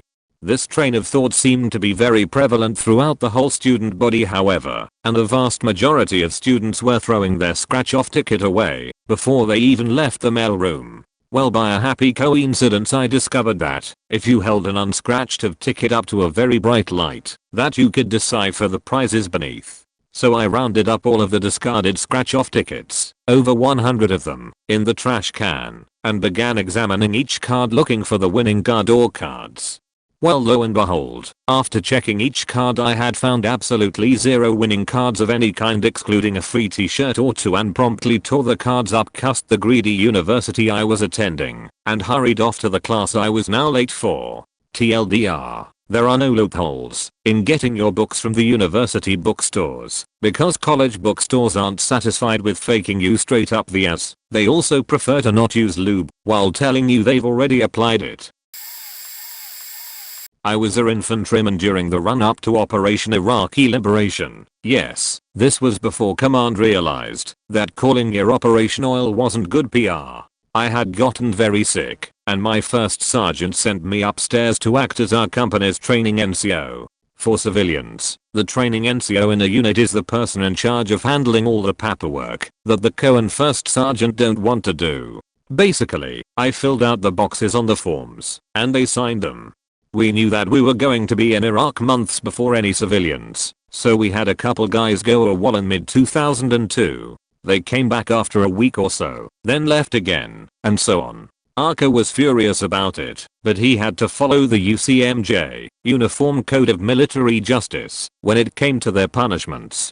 Getting them into lockdown would take a few months, and they would still be on our roster, taking up a slot where a real soldier could go. We even had a calendar to track a sheet bag's 30 days. At 30 days of AWOL, a person can be labeled a deserter and dropped from your roster. You can even send the request for more personnel that same day. Then came a day in late 2002 when we had begun the initial prep for deployment. Command, of course, couldn't call it that officially, but no one in our battalion had any doubt where we would be this time next year. Our AWOL problem got worse. And then it happened. I was reading my copy of the UCMJ to try find anything. It was one of the most exciting moments of my life. The section on AWOL and desertion had a small footnote that I passed over who knows how many times. If a soldier's commanding officer has a reasonable belief that the soldier has gone AWOL for the purpose of avoiding hazardous duty, the soldier may be labeled a deserter 24 hours after the first missed formation. I jumped up and ran out of my office, which is something a soldier should never do. I walked into my co's office. Another very bad thing, even if your job is to deliver paperwork to his desk. Sir, we are getting ready to go to Iraq. This better be good. Our AWOLs, sir. Do you believe they might be going AWOL to get out of going to Iraq and performing the hazardous duty in theater? I suppose, but what does that have to do with anything? I showed him the footnote. He actually smiled, which was amazing, because he smiled less than first sergeant. All in all, I'm directly responsible for 4 dishonorable discharges and 1 all expense paid trip to feet. Leavenworth due to finding that one footnote and abusing it on AWOL jackasses. The information was disseminated to the rest of the battalion, and AWOLs nearly stopped. I used to work at a call center doing tech support for one of the large shipping companies. Many companies bought or rented barcode thermal label printers to ship their packages. When they stopped working, we would troubleshoot, but the majority of the time we would process an exchange by sending out a new one and the customer would ship back the non-working one. The process to send out a new one was much easier than trying to get some computer illiterate guy in the warehouse to follow directions. One day I was on eBay and came across a listing for 250 non-working printers for $100, the same exact models that my company sent to customers, and so it began. At the time, a brand new thermal label printer would sell on eBay for between $300-$400. I now had 250 broken printers in my parents' garage, and I just needed to figure out the smartest way to start swapping these out, as I potentially had $75,000 to $100,000 in printers. I ended up swapping and selling about 60 to 70 printers, netting around $25K before I called it quits. I felt it was too risky, and although I didn't have any reason to suspect anyone knew what was going on, I was profiting a good chunk of money and I didn't want to push my luck. As much as I disguised what I was doing, there would always be a trail leading back to me. This isn't my story, but I feel partially responsible because I was thought to be the accomplice to the person who did pull it off, and I probably would have predicted this. Back in 11th grade, I was friends with this guy. Let's call him Victor. He was always looking for loopholes to make things easier for him, or just to spite people, namely me. We were the only 2 members of our clique in a certain psychology class, so we grew pretty close over that term. I ended up visiting our teacher earlier this year, who recalled that I was the better of the 2, going as far as to call Victor a little sheet. Probably rightfully so. The year was fairly uneventful in terms of life hacks, save for the occasional corrupt your Word document so you can procrastinate, which I totally don't continue to use even today. Nope. But then came our final assignment, which came in 2 parts. The first involved group work, where we'd work together to conduct a survey and analyze the results. The second was individual, where we would write a report from the angle of psychology on basically anything that we wanted. If memory serves, he chose something to do Marx and ideology. The shitstorm began with the survey. Victor and I were in the same group as another boy. Let's call him Kevin. Kevin was another friend, but he wasn't quite as close, so we mostly kept our interactions professional in comparison to Victor and mine, which usually ended up in a mess of me cursing at him and him snarkily laughing. So the survey. Day 1. 0 responses. Day 2. 3 responses. Day 3. 79 responses. I was very curious to find out who had managed that, since I knew Kevin wasn't going to go out of his way to get survey responses, and Victor was even lazier than him. So I confront Victor, asking if something happened with the survey. He said he went around and got some responses so that he wouldn't have to work as hard on the PowerPoint. But I was still suspicious. I was dating a girl at the time. Let's call her Rachel. Rachel and Victor were also very close, with the former referring to the latter as her beach. We had a mocking love triangle. So I go up to Rachel and ask if she knows anything about this survey. She denies it, but I'm very good at facial manipulation, so I can tell when someone is lying. After asking further, I found out that Victor had asked her to forge all those answers instead of going around asking people. You might not think this is that big a deal. It's not.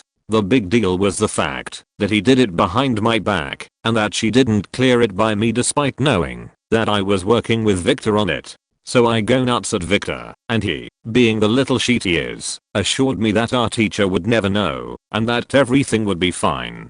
He ended up being right, and I kept that secret until I saw my teacher again this year, which ended up being the context for the little sheet remark. That part was the personal part. The next loophole sent the entire faking district into such a frenzy that they had to change their entire system for academic integrity. Victor was taking a law class at the same time as a psychology class and had a report to write there too. I remember him asking me to edit his psychology report, and I did, making sure to mention that if he liked, I'd edit his law report too. He seemed pretty nervous when he declined, which made me think he was procrastinating or something. I was so wrong. 2 weeks after we'd handed in the reports, Victor gets called out by our teacher, and I see his law teacher standing outside too. He comes back with that smirk of his again, and a very frustrated psychology teacher. He refuses to tell me what's going on. The next day, he's called down to the office. Again, he comes back with his smirk and no explanation. We also happened to be taking microeconomics at the time, and I was very close with the teacher. I find out from him that Victor had handed in the same paper to 2 different courses, identical save for the title pages. Some schools say you can do this. Some schools say you can't. Other schools don't think students are smart enough to come up with this idea. My school was the latter. And my school had no faking clue how to deal with the situation. Is it plagiarism? Of himself? With both papers having been submitted at the exact same time. It made no sense. The last month of the school year was filled with staff meetings discussing how to deal with the situation. How did Victor justify himself? Look at all the utility I derived from that paper. He got away with 3 finals with As. 1 for psych, 1 for law, and 1 for microeconomics. I haven't talked much to him recently, but I remember our last conversation involved his university not having any laws against this yet. TLDR, friend got away with forging survey results, then got away with writing the same paper to 2 courses. Came out with 3, as because he impressed one teacher who wasn't even part of those 2 courses. So this was back when the Box 360s had the notorious RROD. I had bought a brand new Box 360 Elite from Walmart, took it home and not even 2 days go by before RROD. I spent the next 2 days searching for the sales receipt before making the decision to just buy another one and use that receipt to return the RROD. What I didn't know was that they scanned the serial number off of the unit through a window on the box, and it saved on the receipt. So no returning one unit with another, and was told to GTFO in so many words when I tried it. So I went back home and started googling how to fix a RROD machine and quickly learned how to disassemble the machine. Then another video on YouTube explained how using a hairdryer on the void, if removed Microsoft warranty sticker would cause it to just slide off. So I took apart the RROD unit and the new unit keeping the stickers intact, and swapped the internals, then returned the machine with their serial number matching the receipt. After about a day or so a light bulb went off. I quickly found a RROD unit on Craigslist for $50, went and bought a new unit for $300 this time from Best Buy, did the swap, returned the now RROD new unit and resold the now working unit on Craigs for $250 and the refund hit my card a few days later. I did this a couple times a week and never went to the same store in the same month. At one point I bought a lot of non-functional units on eBay, a total of 50 for less than $10 per unit. I did this at every store that sold Sparks. Certain stores started to require a ID for returns, so I just stopped going to that chain and expanded my territory. At first it was local stores GameStop, Best Buy, and Walmart, but quickly expanded to others such as Target, Sears, Mart, and Toys R Us. I'd do each store once a week and a different store a week with only having spent a few hundred out of pocket. It got to the point where I could do the swap of a good unit with a bad unit within 10 to 15 minutes and would have more units ready to return than I was returning, and had to up my pace to a couple stores a day. I'd hit all 4 Walmarts in a 50-mile radius, and so on with the other stores on different days. This resulted in me driving a couple hundred miles every week for almost 3 years. The only downside was that it was taking longer and longer to sell the units locally, but that was fixed with eBay. In the end I ended up buying my first new car with the cash I was making plus so much more. Too bad it all ended within a year of the Sparks 1 being released. Used to work in cable company's contact center many years ago. One day I found out that the quality team would only monitor a call that was between 2 minutes and 8 minutes long. Any call less than 2 minutes was considered an anomaly and not representative of a proper interaction, like someone calling to ask what time a show was on. Yes, that actually happened. Lots. And a call over 8 minutes was deemed too long as the quality agent wouldn't be able to get through their quota for the day. Armed with this knowledge, say I was talking to someone, and halfway through the call I realize I've done something wrong that I'll fail quality for. If that call gets listened to, oh dear, suddenly the customer's account has an important issue that I only just noticed and is going to take me, oh say about 8 current call duration minimums to fix. Better put them on hold. Another one happened when I was a kid. At one point Dr. Pepper ran a promotion where you could hand in 3 of those unique gold Dr. Pepper impulse and get a free can. Well, a friend and I noticed that his older brother fancied a Premix bourbon and coke that had gold wrinkles, and they looked close enough to the Dr. Pepper ones that it was worth trying to slip them by unsuspecting store owners. Drank a whole lot of free Dr. Pepper during that promotion.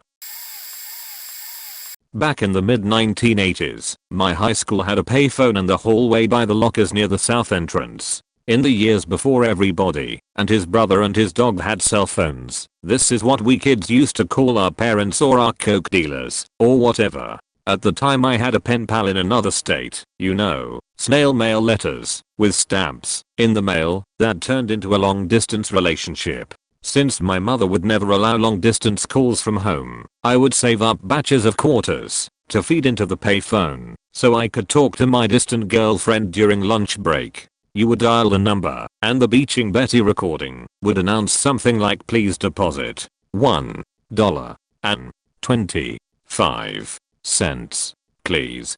One day at the designated time I called girlfriend's number but noticed that Beaching Betty was absent. The call went right through without feeding the phone any quarters. Someone must have already paid the phone and it glitched or something, I thought, believing that we would get cut off after the first 3 minutes. But it never happened. 3 minutes stretched to 5, 10, 20.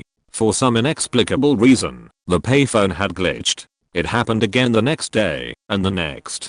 Since nobody else ever used the phone for long distance calls, I was the only nerd in school who had a girlfriend in another state who I'd never met face to face. I seemed to be the only one who knew what was happening.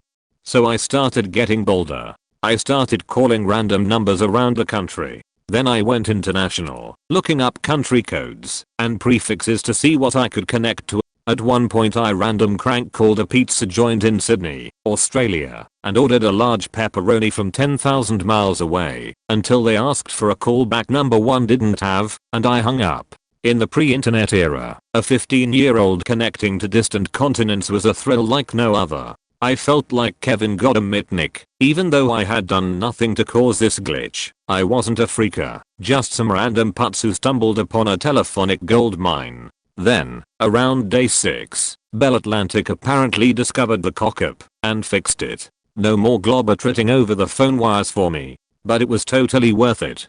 I imagine I still live in the memory of some random Aussie pizza worker. I should probably preface this by explaining that I have a bit of a rage that comes about on occasion when I drink and play games online. I used to break a lot of controllers. 6 broken XB1 controllers in under 6 months. I believe that's what most people would consider a substantial amount of collateral.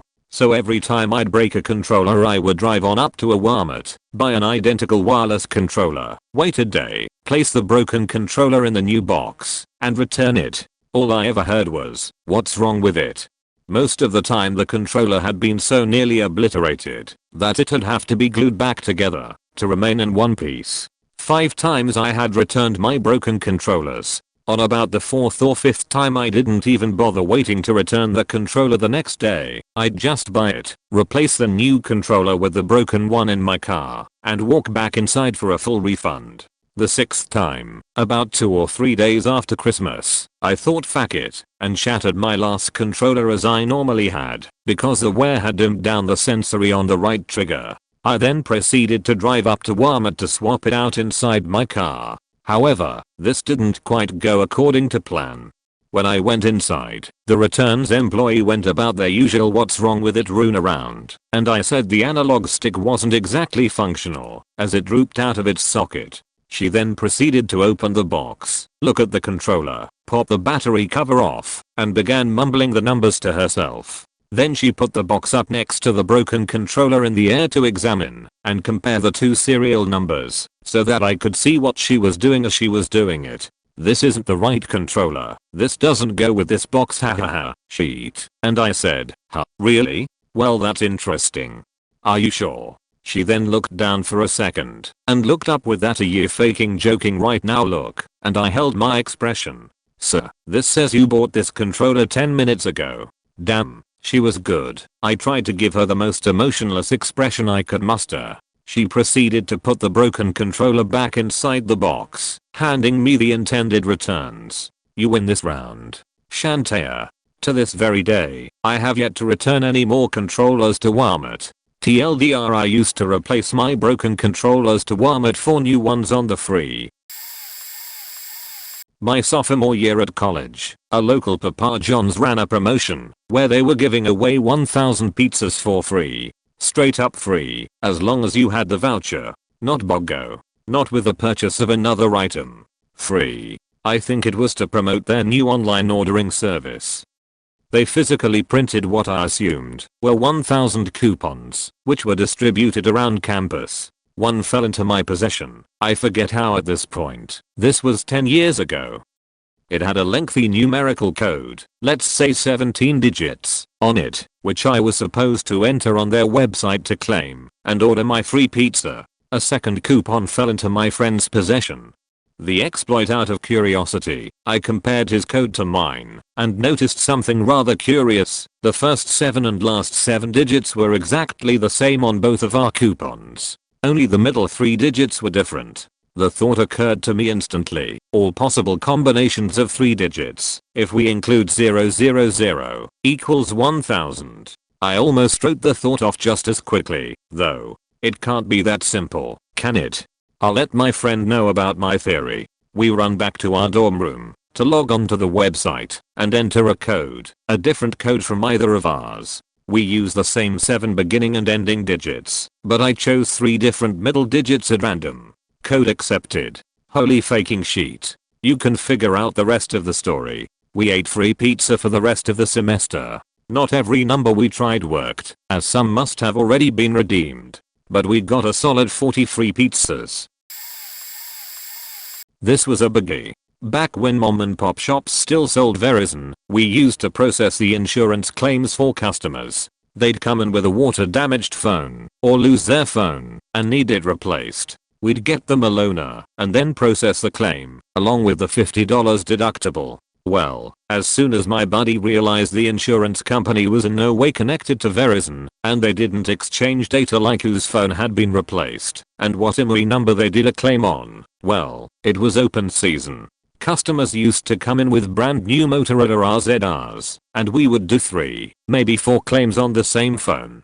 Within a month, everybody in the sales office had the new RZR phones. Fast forward 6 months and the new model comes out. We wait till a customer comes in with his and voila, another round of claims, and bam, we all have a brand new RZR. Of course we were paying the deductible, but you could turn around and sell your half-used RZR online for $99 or more, easily covering your deductible. Those phones were so hot, you never had any issue getting someone to buy it.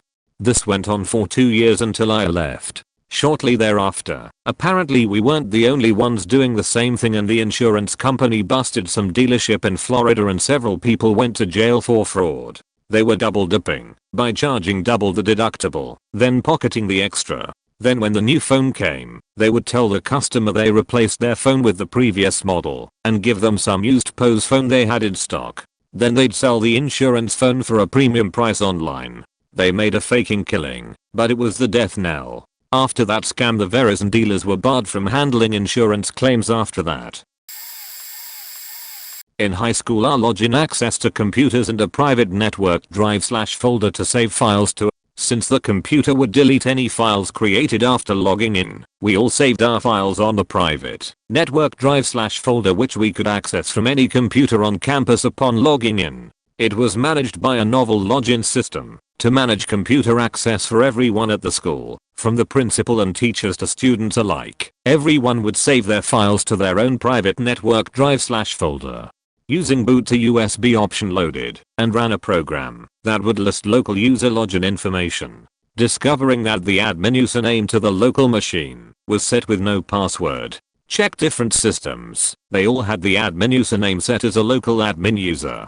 Booting the computer up to the novel login prompt, and for sheets and giggles tried the user set and left the password blank. What do you know? It worked, and I then realized the account set was a super user account providing unrestricted access to all the files, including all the user's network drives, stored on all volumes on the network. One was the drive that contained all user files on their private network drive.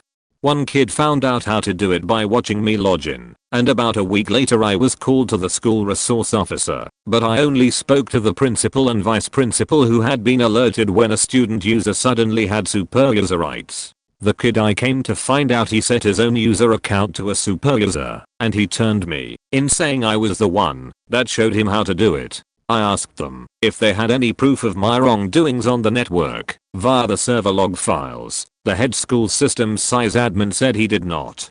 Being a stupid cocky kid, I eventually said that I could help them securing the network/novel/computers, and they declined my offer.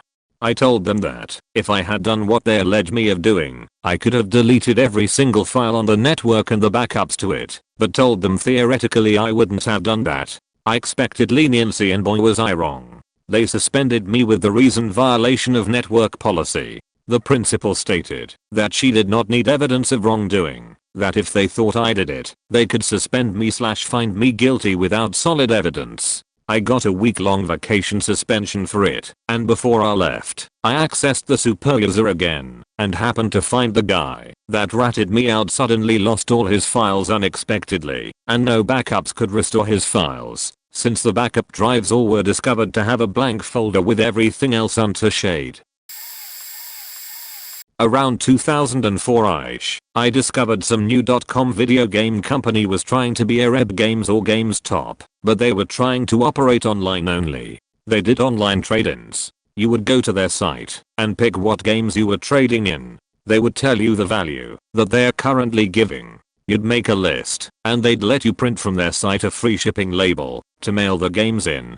They didn't even lower the amount given based on condition either. You type a game in, there was one price. You had the option between getting your trade-in money via PayPal, check or store credit, and they gave the same amount of money, no matter how you picked to be paid.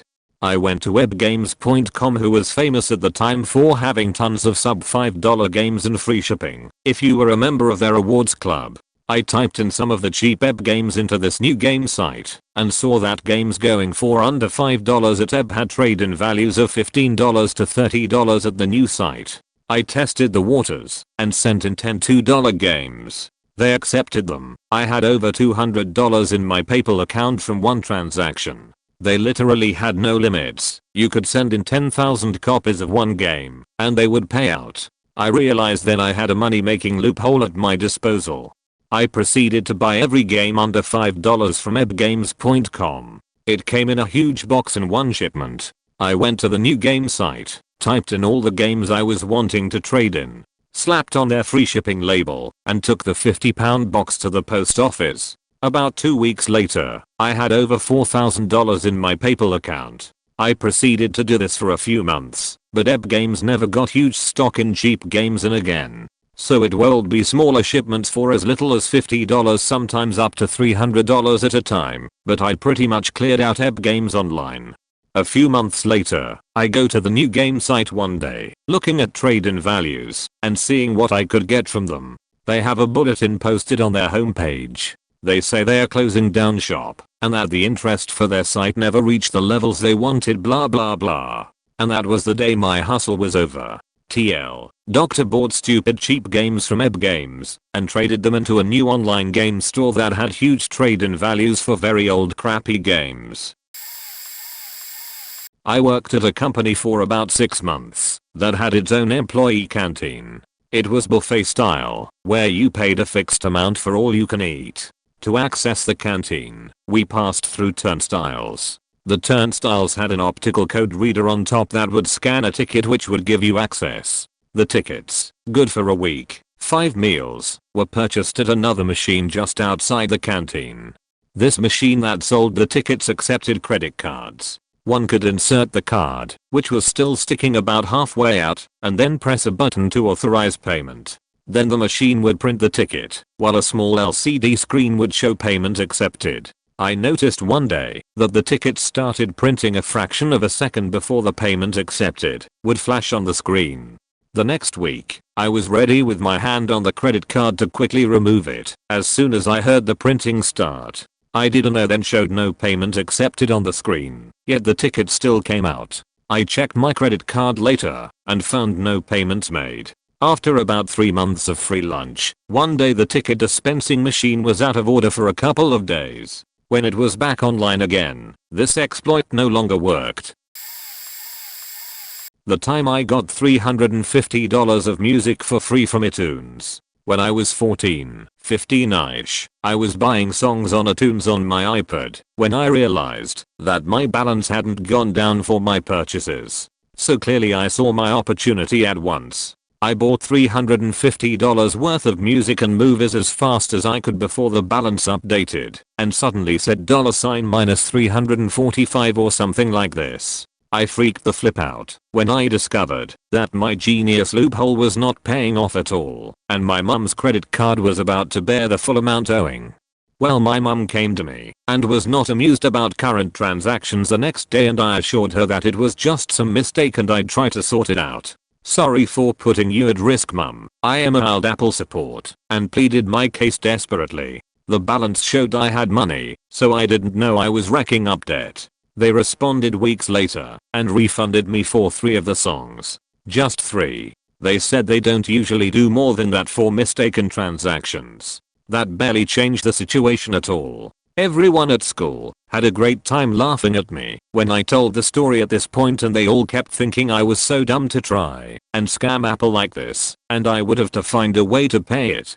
That really put me into such a state of determination. I knew what I must do. This was my time to win back that money for me, for my mum, but most of all, for the redemption and restoration of my rep at school. I put all my non-legal legal knowledge into action, putting together the most lawyery sounding ML I knew how to construct. I argued that iTunes has refunded me already. Immediately that meant they acknowledged that their system was at fault and I shouldn't be held responsible for this. I said they had set a precedent and clearly the same situation applied to all the songs that were bought in this period of time, and I was seeking a refund on all the items in question. Waiting was the hardest part. The jokes were still rolling in at school for some time, until one fateful day, an email. They refunded the whole thing. I could keep all the songs I had, but they took back the movies I bought. Victory. But that could have ended so very badly. TLDR, iTunes balance did not update after purchase, so I had a feeding frenzy and got off without paying a cent for any of it, probably because they pitied my foolishness and knew I was a young and silly person. Not quite a loophole, but I played the odds at my ex's company Christmas raffle, $1 a ticket, stubs put in a box, to be drawn at random, roughly 60 people present. Prizes were several big screen TVs, a Garmin GPS, a Wii games, and an assortment of gift cards for restaurants, masses, and local movie theaters. While she was in the bathroom, I observed that the majority of her colleagues were only going in on maybe $5 to $15 for tickets, and you know, maybe they'll get something. It's all in good fun. I walked up to her manager leading the raffle and discreetly put $50 on it and made some small talk with her manager to bore anybody watching me walk up. My girl returns to our table. I follow suit and lean in. Babe, you listen for these 25. I got the oath $50. SHHH, trust me. Fast forward 45 minutes later, raffle done. She and I go for a pee break. While I'm putting out the fire in a stall, I overhear some chatter. Bro, can you faking believe that? Both TVs, a GPS, the faking Wi-Fi, a couple games, and how many gift cards? Such faking bullshit, bro. Teehee. We reconvene in the hall, and she can't wait to tell me what she overheard in the bathroom with a lot of dagger glares. Muahahahaha. We drove home with the trunk and backseat full, and you damn right we got down when we got home. On Wi-Fi bowling, on the new 50-inch plasma, home in record time too. Thanks, Garmin. Ate like kings next weekend too. Caught a couple movies. Best $50 I ever spent. Worked at a unionized grocery store / gas station chain. Wages and raises were predetermined by department. Starting gas pump attendant got X. Starting cashier got Y. Starting produce clerk got Z, etc. First raise occurred after 1 year of work. Second occurred after 2 years, and so on. However, if you moved from one department to another, they would need to set your wage at an amount based on the tiers in that department, and they couldn't give you less than your previous position. At the time, 7.70 was minimum wage here, if I recall correctly. So, I started as a pump attendant making 7.70, tier 1, then bakery making 8.50, tier 1, then produce making 9.30, tier 2. Then cashier making 10.15, tier 3. The jobs were so easy that I could pretty much learn most of what I needed to know within 3 months. It took me 1 year and 2 months to get from 7.70 to 10.15, which is about a 33% raise, or 28% annually. By then, the managers had kind of caught onto my game and told me that, although they couldn't stop me from doing it, that it was frowned upon. So, I ended up leaving a couple months later to get another part-time job making 10.50 plus bonus. When the review for that job came around a year later, and I only got 0.15 raise, I peaced out and job hopped for a few more years till I finished university. App history class learning about the monopolies / oligopoly of the oil industry back in the day. My teacher set up a game where there was an oil industry, railway industry and exporter industry. Each industry had several companies, teams, that were all competing against one another. Now the main point of this was to show how unfair things were, so each team could only produce so much oil, or transport so many items and sell so many drums of oil. On top of that you had costs you had to deduct out of your profits. My team was an oil company that was supposed to get trounced by ABC Oil, who could produce twice as much oil as us for half the cost. The setup was, as an oil company you had to strike a deal with an exporter to buy your oil at a negotiated price, and then make a deal with the railroad to transport your oil to the exporter. The teacher gave us like 10 minutes to make the deals, then would tell us how many days had passed and how much oil we made. Make some bad deals and your company goes under. The trick was he gave the first team to seal deals an extra $1,000 each day. I forget the amount. My team figured out it was better to just quickly sell 1 barrel of oil and get the bonus than to actually try for profits. We technically won the game, but teacher said we would have been sued and ruled our actions illegal. When the iPhone 2 came out, you could go to Best Buy and add lines onto your phone account. Family plan. For each line you added onto your phone account you would get a brand new iPhone 32GB for like $199. Mind you, the phones were rare in other countries and were just hard to get early on period. So at the first of the month you go into Best Buy, add 5 family lines onto your account, buy 5 iPhones for $200 a piece, $1,000, and take the chip out of the iPhone, list it on eBay for $700 to $750. Sell 5 phones for $700 to $750 per phone. eBay takes their $50, $650 to $700 left over. You cancel the family plan and the 5 lines for $175. $425 to $525 left over. Each line was $175 to cancel. And after all is said and done you walk away with $425 x 5 or $525 x 5 or $2,125 or $2,625 each month. When the month starts over you go in and do it all over again. Did this for quite a few months and finally AT&T caught up and increased the cancellation fee per line to like $375 and the iPhone price reductions were lessened as well. It was lucrative while it worked. I also heard a story about a guy who would buy US currency. Apparently the US was trying to circulate $1 coins to replace the paper dollar. And to do so they would allow you as a citizen to purchase a $1 to $1.08 for the coins and the government would pay for the shipping and handling of the coins. So this guy would take his huge credit cards and purchase a $1 to $1 amount and get it all shipped free of charge to himself. He would then take said coins to the bank, deposit them into his account, and pay off his credit card and rinse repeat. I heard he did this enough times so that his credit card issuers would send him free Visa gift cards for like $500 and he also accumulated enough frequent flyer miles to fly around the world for the rest of his life. It stopped as soon as the government became wise to his plan and started making the purchaser pay for the shipping and handling or at least some of the cost.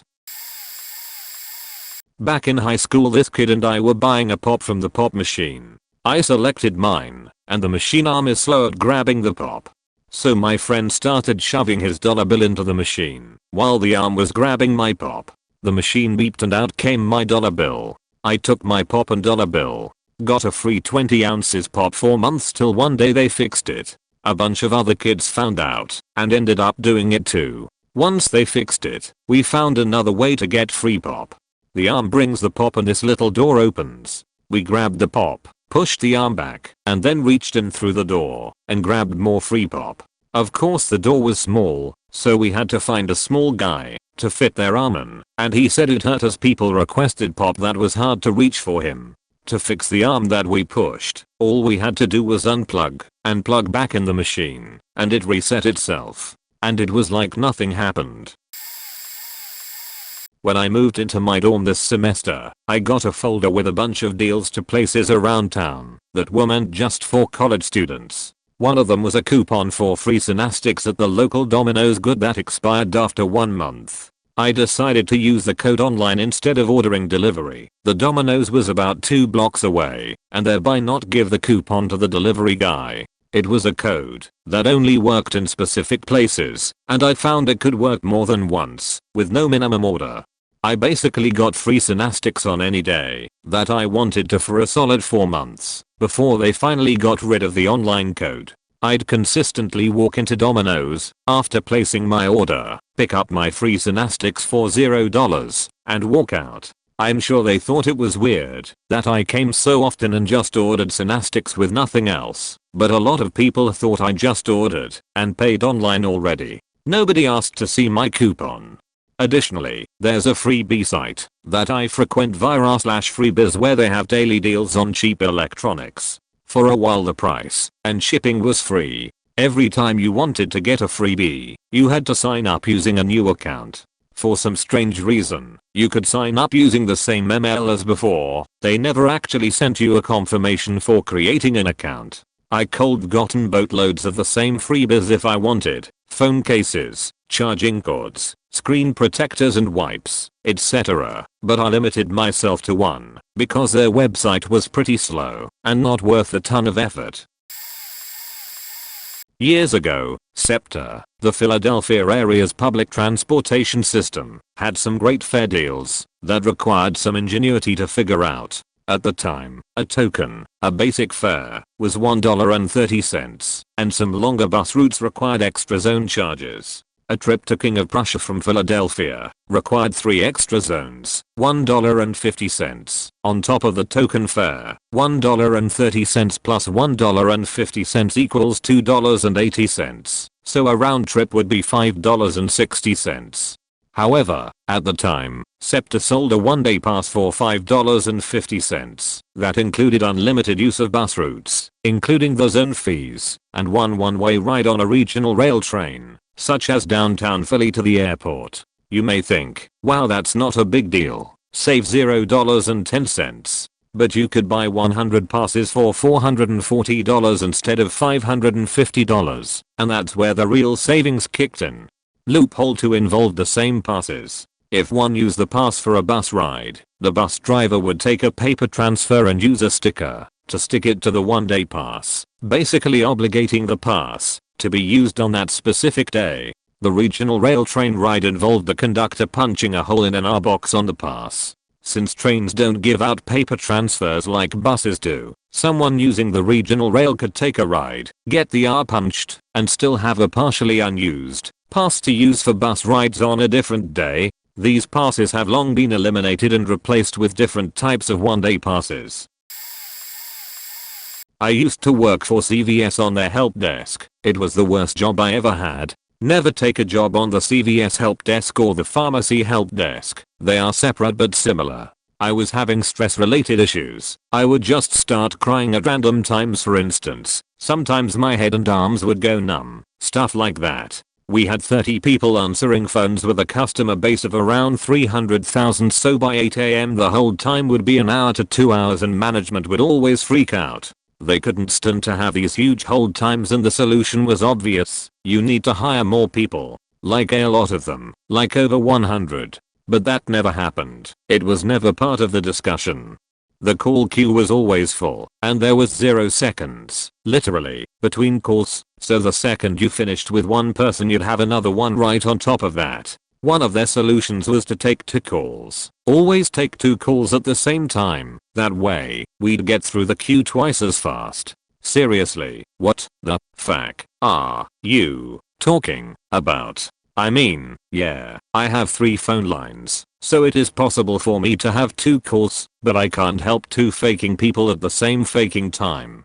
Which brings me to the loophole I discovered. There was a special call queue for the ops people to call if they found a virus or a machine went down at a factory or some other bullshit. When they called, their call would route in front of all other calls and your phone would ring. Even if you were on another call, you had to take that call. And they were always involved bullshit that would take 20 to 30 minutes to deal with. It was just annoying noise in an already massively shitty job. But if you had 2 calls, then those special calls couldn't route to my phone. The third line would never take a call in case we had to dial out. From then on I was at a call taking motherfucker. I was hammering that second call. Hell, if someone annoyed me on the call I was on, like asked for my manager, I would say, sure, hold on, put him on hold, and never go back. They always hang up. Thing was, we couldn't escalate to a manager. The managers wouldn't take any forwarded calls, so I just stopped asking and just left people in the hold queue. Regardless, I had the best call stats in the group, got a nice bonus and a raise, then gave my 2 weeks notice and GTFO. I have 2 loopholes that have worked out very well for me. My first job out of college was working for a large software reseller. Part of the new hire training was to take different training classes provided by the different software vendors. One of the larger vendors tied their training to rewards in order to get more people to do their training. For every online training course you took and subsequently passed a 10-question test on the information covered, you would earn 5 rewards points. You could use these points to buy a range of items, from little things, water bottles, headphones, etc., to much larger ticket items, TVs, golf clubs. Each of these training courses and tests were about an hour long. Since I was new and didn't really have much else to do, I figured I would get started and see how many points I could accumulate. I took a handful of trainings over the next few days and was getting pretty burned out pretty quick, until I accidentally made a discovery that completely changed things. Once you took the test at the end of the training and submitted for grading, the system would tell you if you passed or failed, along with what questions you got wrong, and then a link to retake the course. However, I discovered that if I just hit the back button on my browser, it would take me back to the test and change my answers. Instead of doing hour-long training classes, I could just skip to the end, enter all the same answer for all of the multiple choice questions, find out what I got wrong, go back and change them to the right answers, and resubmit. What had been taking an hour to do was now taking less than 3 minutes. Over the course of 2 weeks, I took close to 500 training classes, earning myself enough points to buy a full set of tailor-made golf clubs, a Gary Fisher mountain bike, a 55-inch TV. In 2006, when these were selling for several $1,000s, round-trip effort to Vegas, and several other smaller items. About a month after I had taken my last test and used up all of my points, the software company fired the company that they had hired to set up the training and stopped issuing any kind of training rewards. Around that same time I found an online consulting company.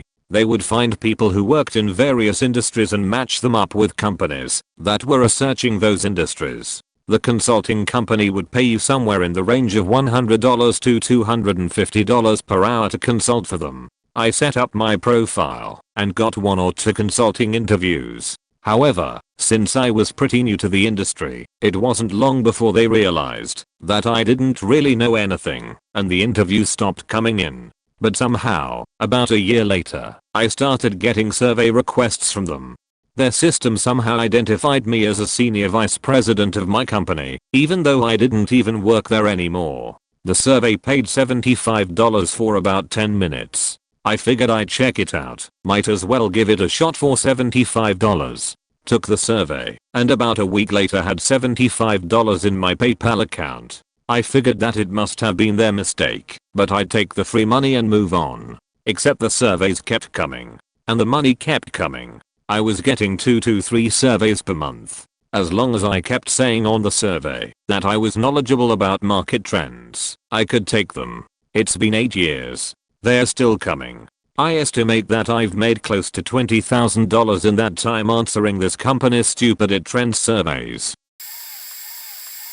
Oh man. Mine didn't rack in any huge amounts of cash or break a corporation or anything like that. But it was still pretty good. So about 6 years ago, my aunt and her super rich husband bought a local bowling alley and renovated it into a new, pimped up bowling alley. I was about 12 they finished it, and one of the improvement they made to it was that themes added a pretty decently sized arcade to it, with ticket dispensers and prizes and everything. The games could only be played by using these coins made specifically for their arcade, and my aunt, being the owner of the place, would buy me a handful of these coins whenever my family stopped by. I spent a pretty damn decent amount of time in that arcade. Anyways, now it's time I talk about what led up to my exploit. After a while in this arcade, I found a specific game in the arcade different from the rest. Most use the coins to activate the game, but one game in the middle of the arcade would have you drop the coins into a slot from the top of the machine. The coins would then slide down a set of rails, and then fall into a set of spinning slots at the bottom of the machine. Important note, they would spin around a decorated pole in the middle that never moved. Remember that, if you were lucky enough to get the coin to fall into one of those spinning slots, you would either win a set amount of tickets, or, if the drop was timed perfectly with the smallest slot, a jackpot. There were 4 different slots on the top of the machine you could drop coins from, one on each side of the machine, and each one had its own jackpot associated with it, and the jackpot would build up as people missed, possibly going up into the 100. After a while, I realized something extremely critical. If you pinch the end of the coin between your fingers, you coins get the coin almost all the way into the slot at the top and onto the rails inside of the machine. That meant that once you let go of the coin, it would go down those rails at almost the same speed every single time. That is single-handedly the biggest random variable of the game, and it was that easy to control. After that, I could just analyze when to drop the coins by trial and error. I would make mental notes of the position of the spinning slots, in juxtaposed to the designs on the stationary pole in the middle, when I dropped a coin. If the coin missed, I would let the spinning slots line up differently next time, until I got the right position. It took a little skill, but really was pretty damn easy after learning the coin trick. Eventually I got so good at seeing this opening, I would show up to the bowling alley, see the jackpot on each side of the machine that other people had rack it up, and collect all of them at once. And then pick the side that was the easiest, and would keep hitting it, over and over again. Sometimes, when I was patent, or could distract myself from bowling, I would wait for other people to build up the jackpot again and then walk over with a couple coins and win it all again. I would get entire crowd watching me, going look at this freaking kid, while I pulled out hundreds of tickets with each handful of coins. I would learn to drop the coins in swiftly enough, so that people couldn't tell I was doing too weirdly and copy me. I even had an employee watch me once, to make sure I wasn't cheating. I don't know how I could have cheated in the first place, but whenever, I got thousands of tickets this way. I think I'm the reason that they eventually switched from tickets as currency to plastic cards that kept track of the virtual points you earned from the games played.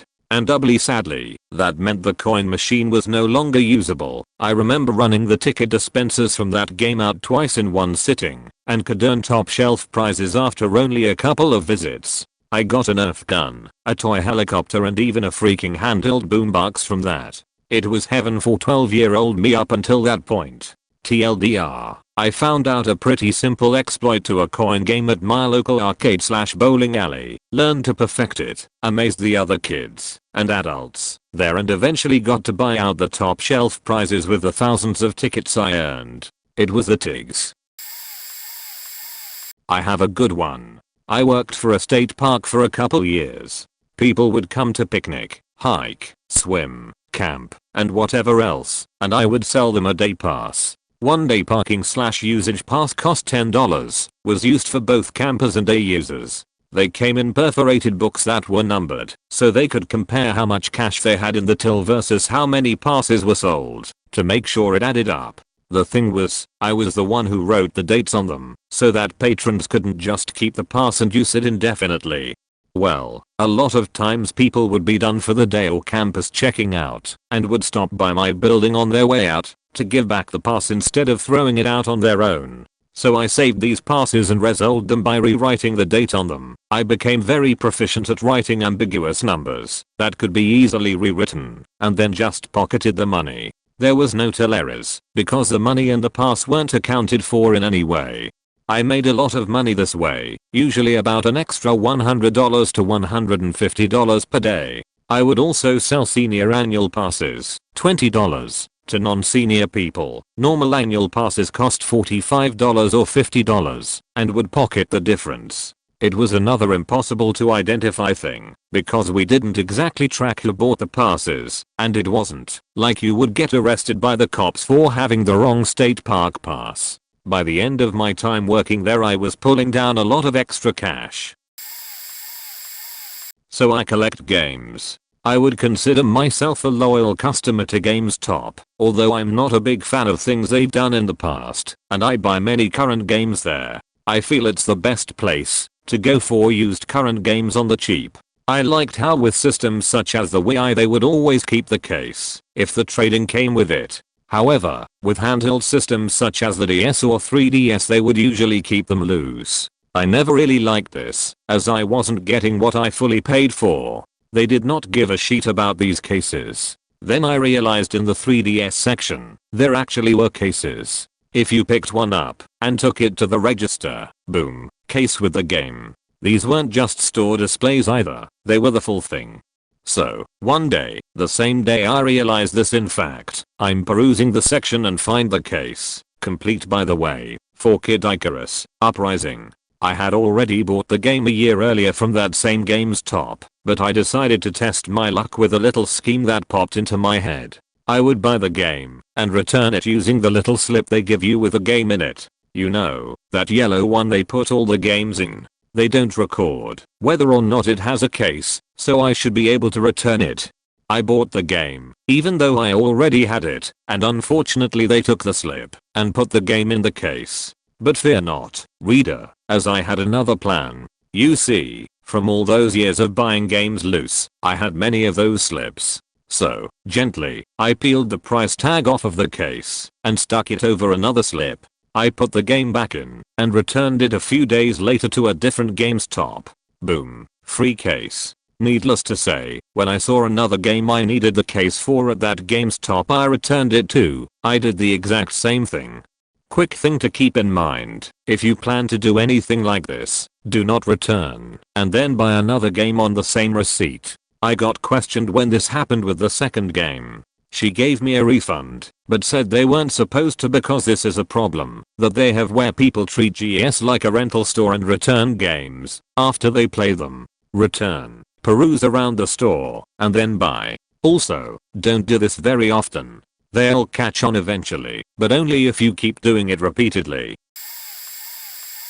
Floating sodas was a trick I used in college when I waited tables. When a large group would come in the first thing I would ask is if they were all separate checks. If so, I would create that many separate checks in the computer and only ring up one soft drink on the first check. We could move food from check to check in the computer, so after everyone had ordered food, I print the first check and then move the soft drink to the second check.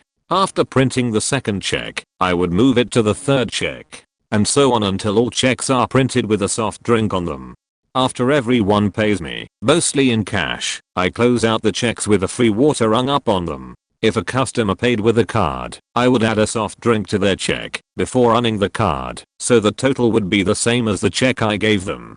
For example, let's say I have a table of 10 and everyone is paying cash, which was pretty common during lunch. I ring up one soft drink at $1.99 and move it to all 10 checks. Everyone pays me for their soft drink, but when I close the checks I only owed the restaurant for one. That's an extra $17.91 cash in my tip pocket plus whatever the customers tipped me as well. I did this for 2 years. I'm not proud of my actions, but I'm kinda proud that I came up with it by myself. Years later my brother and I were talking about our table waiting days, and I told him my trick. He said floating sodas. Yeah man, we all used to do it. I guess I'm not so clever after all, but I did learn a cool nickname for my thievery. Late to thread, but whatever. My scam was lucrative. In the early 90s I worked in a podunk off-brand movie theater chain in the south. Through the week, ticket prices were, like, maybe $4 for a movie. On Friday and Saturday, the ticket prices were maybe $7. During that time, the theater I worked at used a giant ticket roll that the person working the window would manually tear off for you. Since we were a small time operation with maybe only 5 or 6 screens, there was no budget or need for a person to stand and tear tickets just inside the door. Instead, the window person gave you your ticket half and you were on your way. I would always make sure to work the window one of the weekend days, if not both. When someone would come to the window, I would tear their ticket, give them half, and keep the other half hidden. When the next person came to the window with their $7, I would act like I was tearing something and hand them the other half of the ticket I had set aside. I got David Blaine level of sleight of hand trying not to get caught. $7 in my pocket. Every other person, 300 to 500 people on a decent weekend. I would have so much cash stuffed into my pockets that I used to wear shorts under my work pants so that I could transfer the money into the shorts pockets when they got too full.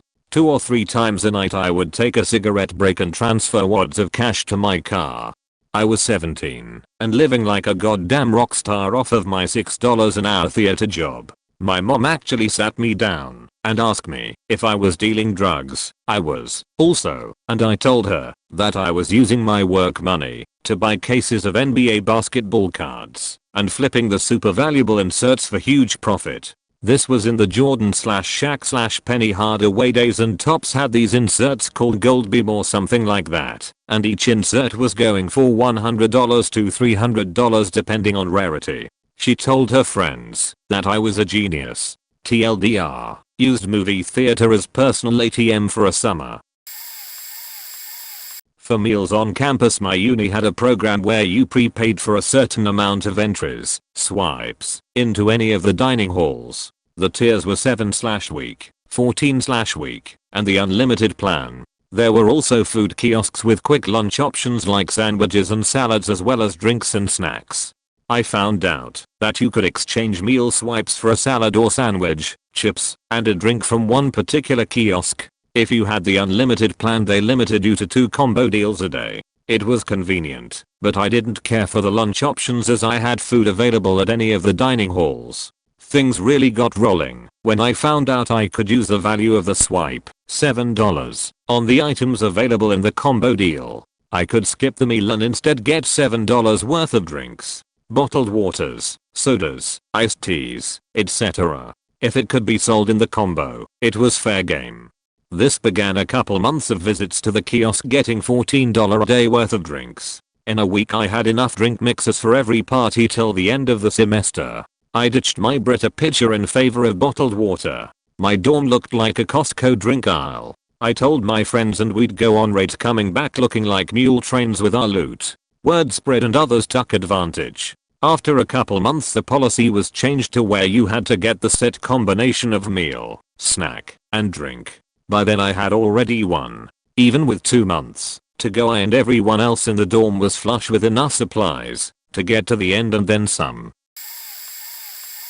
A bit of story to understand what I'm saying. Skip to the third paragraph if you want to know what I did. I was in Butlins holiday camp in the arcade, and there are these penny machines that you drop pennies into, 10 pence in my case, and then the pennies have a chance of pushing other pennies down the hatch and you get them. I'm sure everyone knows what I'm talking about. Anyways, if pennies are pushed off the middle, they fall into the box that is right below you, so you can get your reward. If any pennies fell off the side, then they would be unobtainable, because companies love scamming kids in arcades. The alarm on my machine was broken. If you put money down the slot, then the reward box would open up. This is to stop people from shaking the machine and getting free cash. So I put 10 pence down the slot, so the box would open up, then continue to kick the absolute shit out of the machine. This was at 3 AM in the morning, by the way. I was with some friends and we were all doing it. I eventually kicked it so much that the protective glass slid off the machine and we stole about £5 worth of 10 pences before we got caught and kicked out. Oh, great times. This will probably get buried, but many years ago a friend and I were playing an online MUD, text-based MMORPG. I think I was like 15 years old or something. I think it was Imperium or Imperia or something like that. Anyway, a thing we normally do is wander around super unpopular areas and explore. Well, this time we were wandering around this place that's kinda like a newbie area, except nobody goes there, except to RP Setch or something. We found this quest giver that gave a middling money reward for a simple fetch quest. Except the quest giver wasn't scripted properly, so you could do the quest infinitely. Additionally, we discovered we could permanently move the fetch item right into the same room as the quest giver and get like hundreds of thousands of money in hours. So we did that. And we scripted the whole thing. Then after a few days of this we bought like all the pay to win currency on the open market and made the price of the whatever currency stupidly high, causing everyone to either be really angry at us, make alt accounts, and try to seduce us. I had never gotten so many virtual invites for text-based Setch ever. The forums erupted about how expensive the P2W currency was, and the game kinda broke for a while. Then one day a mod appeared and turned us into bushes. The end. Okay, this is a good one, and by far my biggest exploit. I made about 10k by selling iPhones in a legal, albeit not too ethical, way. My phone carrier in Australia made it possible to recontract with a new iPhone 4s and only pay about $400 in termination fees for the previous contract, which still had 23 months or whatever remaining. You could then sell each phone for about $750 to $800 privately, as they could be unlocked for no cost. They also don't charge upfront fees here, like they do in the States. Pretty soon I had 4 numbers on my account purely for recontracting. I would go in store, recontract all 4 accounts, and then sell the phones for $3k to some seedy Asian guy. I couldn't keep up with demand and the store started getting suspicious and occasionally refusing to do the recontract. Being able to make $1,400 profit in the space of a few hours completely ruined my ability to save legitimately. Eventually they wised up and made the contract break fees the same as the RRP of the phone. Of course, me being a lazy jackass failed to repay the correct amounts to my account. I ended up about $4k in debt on the account with no more phone exploit. At the time though, if I wanted to go on a holiday for 2 weeks, I could have the cash in a week. I got to feel like a high roller for a little while at least. Edit. I now realize that I'm basically a criminal compared to most people's exploits. I was 14 when I got my first job, working as a delivery boy at a grocery store. Generously enough, the manager had made the rule that I'd be allowed to take 1 can of pop and a candy bar every shift. Anything above that limit would be deducted from my pay. Much to the surprise of this criminal genius, when the manager asked me if I'd consumed anything during my shift and I'd tell him no, the idiot would believe me. Or maybe it's not a loophole, and I was just a filthy little thief who in time became very good at fitting an entire Mars bar in his mouth and hiding the wrapper. Some years later I got a job at large chain stocking shelves and general assistance on the floor, never mind where and what chain, because what I did should not be attempted near 2 decades later with much better security. One day I was taking my break, and for whatever reason, I didn't take it in the break room, but wandered aimlessly around, ending up in the manager's office. For some reason I was allowed to use one of the computers for whatever bullshit excuse I came up with, and I stumbled upon the holy grail. The way this chain would label their items was with a sticker with a barcode, a numbered code and the price. What I noticed was that the program for making these labels was actually running in a browser window, and more importantly, all this information, the barcode, the numbered code and the price was actually all contained in the URL above. So let's just say that with a few more elaborate schemes, over the next few months, until the system was changed, I had complete control over what I'd want to buy, and how much I'd want to pay for it by making one-off, valid barcode stickers, that fit perfectly on top of the original ones. Or maybe it wasn't a loophole, and I was just a filthy thief. Kinda late to the party, but I think that Reddit will like this one. When I was in high school, our art teacher would be rigidly unfair at times. Once I got sick and missed his weekly class to find out 2 days later that he had assigned a big group project due to next month. Fast forward to next week and I asked this teacher if I could join my friend's group since I had missed last week's class, to what I thought was a perfectly fine reason. To my surprise and utter angst he said no, and that I would have to do it by myself. I get pretty pissed and just went to slacking off with said friends who were planning on doing a modestly ambitious sculpture on one of the weekends prior to the assignment due day. Now, don't get me wrong, I'm as a good procrastinator as the next Redditor, but a week before the due date I got worried about the project and start to plan and actually doing some work that, at the time, I thought it was solid and insightful. But, alas, I still am, a solid procrastinator, and didn't touch the things for the rest of the week. Finally the despair start to kick in on the night before the assignment date and I decide that I wouldn't have the time to finish what I'd planned, and, mind you, I could fail this class if this didn't work, since the project was worth a sizable amount of the total points of the class. Thinking about it for some time, and in the despair mindset, I remember that the teacher let this be a more upper project, and any style of art would be fit.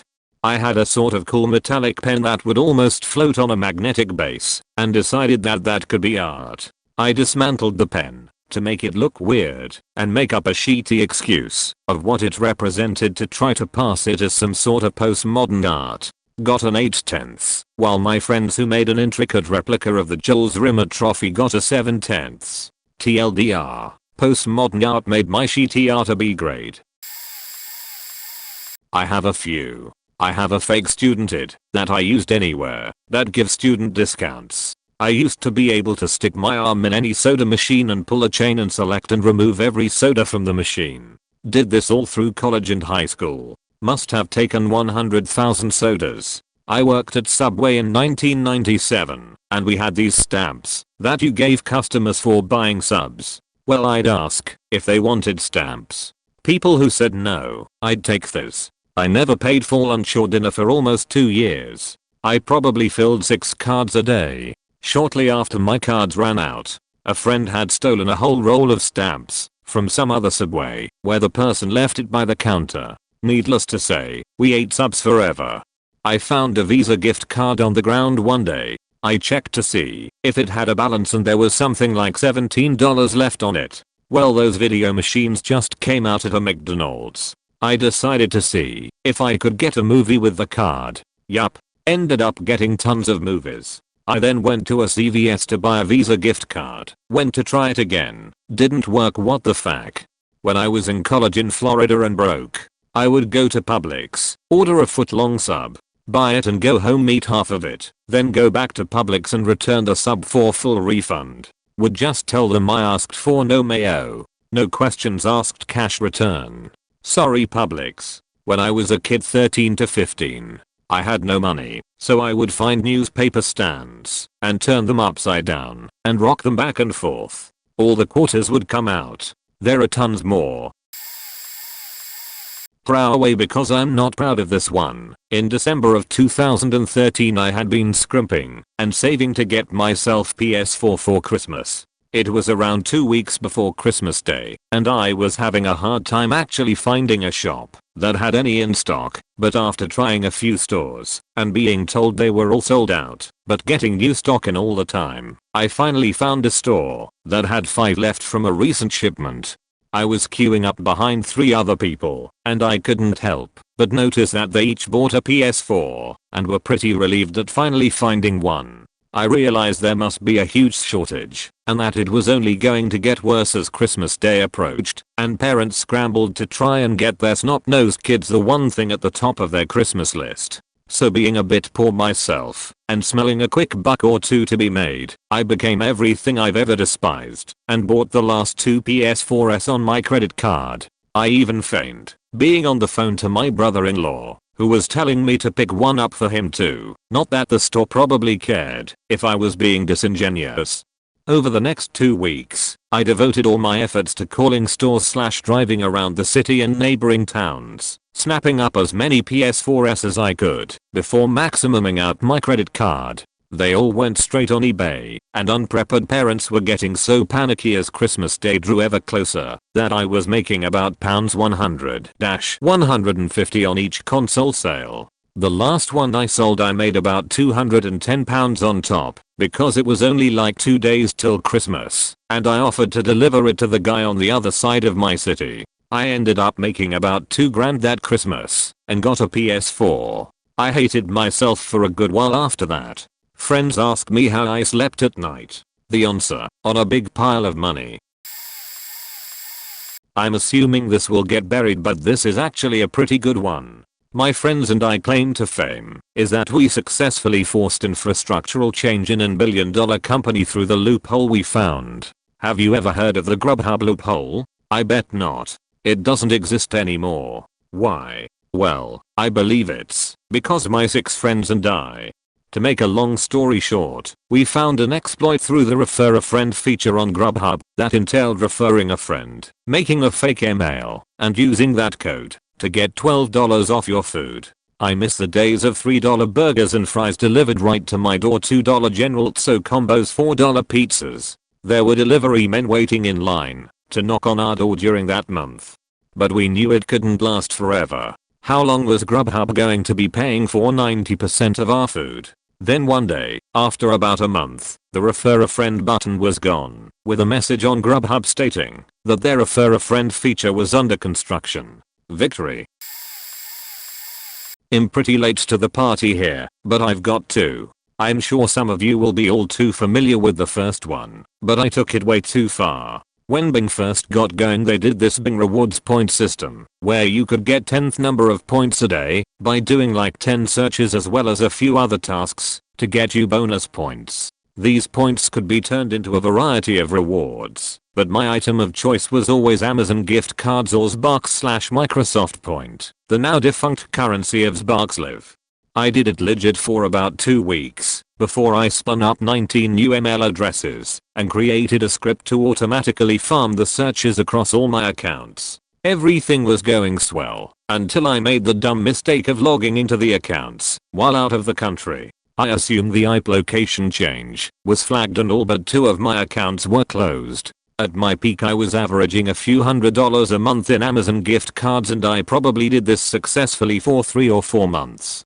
My second one was smaller. I worked at your favorite big box electronics store, and across the street was an Arby's. They were running this little promotion where, if you completed the survey from the back of the receipt, they would give you a free sandwich. Well, I soon learned that when you cashed it in for your free sandwich, they would give you a new receipt. I did this for about a month, getting a sandwich 3 or 4 times a week at no cost, until they changed their policy and stopped giving receipts out with the promotional sandwiches. Every non-proctored online class I've taken has had some amount of easily accessible stuff in Quizlet. I'd still need to study for these classes, but I was able to check my work from time to time. It was absolutely a loophole. It was definitely against the standards of the school. I don't regret doing that. One class in particular was notoriously bad about this. I bought the book and read the first chapter. I learned how to do the related mathematics/financial stuff for the chapter. I got the quiz and took it. On a whim, I checked online and I want to say more than 80% of the material for that quiz was verbatim on the internet. I kept it up. Only the next week I didn't bother reading the chapter. I checked first to see what was available. The quizzes were open the entire week. Then checked to see how much was verbatim. I spot checked a few answers with what I knew. Aced the quiz. This kept up until midterms. I did the bare minimum for keeping up with what was going on in terms of details and formulas and the like. In the real world, you aren't locked in a room without the internet. After all, I got ready for a midterm exam and this time I studied, carefully keeping notes and the like. Sure enough, more than half of the exam was verbatim, to be found on the internet. Better yet, some was even changed slightly, but close enough that the formulas could easily be run against the same data. After that, I stopped studying and just repeated the process for each quiz. Once I was able to figure my average for the final, I studied the bare amount needed to pass the class just in case the process had changed. Once again, no changes. More than half of the material was verbatim. Easiest hard class I've taken 10/10. Would repeat. I rarely comment this late in a thread, but these are always so enjoyable to read. Late high school, around 2006. World Winner, or something to that extent, was one of those sites with a free lottery game, similar to Keno/the Powerball/etc. You needed to watch an ad between playing games. A RuneScape autoclicker helped me earn $25 in Home Depot gift cards, which partially went towards acetone to help a friend experiment with taking the ink off Magic the Gathering cards. Early college, 2009 or so. Moolah gave you a penny and allowed you to wager it against other people to keep doubling it, watching plenty of ads all the while. Of course, they also had other earning methods, such as a search engine that randomly let you spin a bonus wheel for an extra 5 cents to $1. This search engine once gave me a bonus every time I searched, probably a malfunction, leading to the usage of the same RuneScape automata to search for such wonderful phrases as improvised provolone handkerchief and grandma. Second, sulfide. $160 was accumulated before it was unceremoniously removed for fraud, which has always left a weird taste in my mouth. The terms of service would need to have both 1. Banned an autoclicker and 2. Limited the number of paid searches. I never read the exact rules of the site, though I later tried cashing out a completely different $40 and never received it. What led them to believe that anything about this endeavor would work in their favor? They technically still exist, but unfortunately, Moolah is offline for the moment and nothing looks different. This was probably during college. Coupons for a free 2-liter bottle of a new type of 7-Up were offered if you filled out a form. Like many other examples in the thread, they didn't need me to verify an email address. Mine ended in a number, which I just kept increasing by 1 until I asked for dozens, if not hundreds of coupons. The envelope I got in the mail contained 5 to 10 of them, which I actually sort of applauded instead of only giving me 1. Also late high school, 2006. Bought a sealed Battle of the Sexes board game at a yard sale for $1. Friend was confused until I pointed out the $23 Toys R Us sticker on it. Went in, traded it for that much store credit, later used it to buy a Sonic game for $7. Return policies may or may not be that simple anymore. Around 2012, a particular slot machine I play a little on vacation, preferring to use free promo credit to real cash, was giving more points on my rewards card than it should have. You're normally reimbursed 1-2% of the money you put in, if that, but this one gave me 5 cents of rewards balance for every 25 cents credit I played. This meant that I profited as long as the machine returned at least 80% of the money I put in on average, and 80% tends to be on the very low end for these machines. Had to run back and forth cashing out my rewards points, and couldn't make a grand scheme out of it, but a free $20 or so wasn't bad at all. Last year, Jet.com launched, and with it a new Amazon-like marketplace. Early on, when they were still figuring out the mathematics of their discounts, you got at least $1 off if you bought 2 of something, which led to some pretty crazy deals if an item was only 60-70 cents in the first place, not to mention some new video games theoretically being the cheapest anywhere. That's not nearly as crazy as my accidental exploit, because postings weren't really moderated that well. I found entire cases, 1,000 quantity, of disposable plastic knives for $3 each due to an error. My folks needed some for the cookouts and parties they had, so it was perfect. When the knives showed up, and I only got 100, I emailed customer service, and was told return them with the free shipping label or keep them, not much we can do otherwise. They were purchased with free promo credit themselves, so not that big a deal.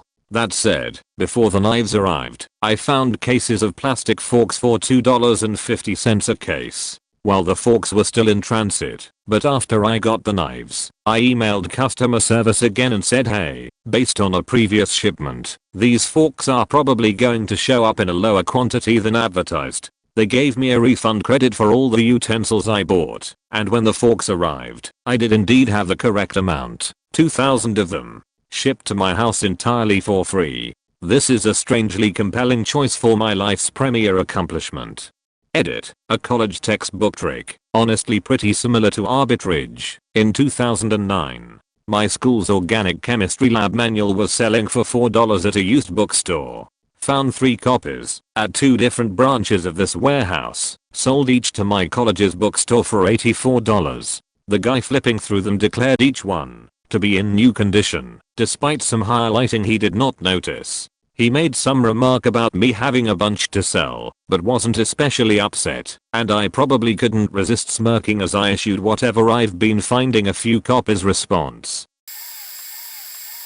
Way back when I was like 10 or so, my parents didn't want me to go onto the web on any sites other than Wikipedia, AOL, and their company's web pages. I found out that if I viewed any web page from the AOL browser, it would count as it being on the AOL site. So for a year or 2 I browsed the net, found porn, played games, literally anything other than homework, and then I'd finish my homework when my parents got home, seemingly using Wikipedia to help me.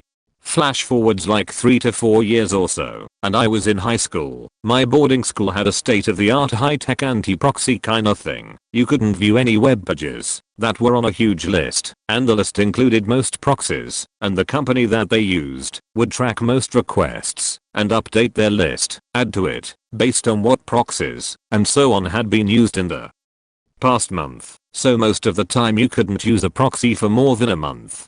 All of a sudden I had a brilliant idea. My school email was registered to my AOL account, so if AOL was blocked I could say that I couldn't access my account and send in my work, and they'd just have to give me A's until someone sorted out the problem, at which point the proxy would work again, and I'd be able to do whatever the FK I wanted on the net. They ended up blocking AOL for a whole 3 months, during which I just showed up to class, slept through it, and sometimes participated in tests. After this, I had AOL working again, and so the sites that would typically just give you all the answers to homework were available to me again, and so I was able to coast for a while. I live for finding and exploiting loopholes. My most recent one was beginning of last year. Microsoft ran a promotion where you could bring in any Xbox 360 or PS3 game, and they'd give you $10 credit for it, no questions asked. One of my local malls actually has a physical Microsoft store as well as a GameStop, so I went to the Microsoft store and asked about the promotion. I had already read the promotion rules inside and out and couldn't find the downside, and asked if the games had to have their cases. In the original rules they didn't mention it, and the manager said they didn't have to. There was supposed to be a limit of 5 games, but the manager said it was 5 per transaction.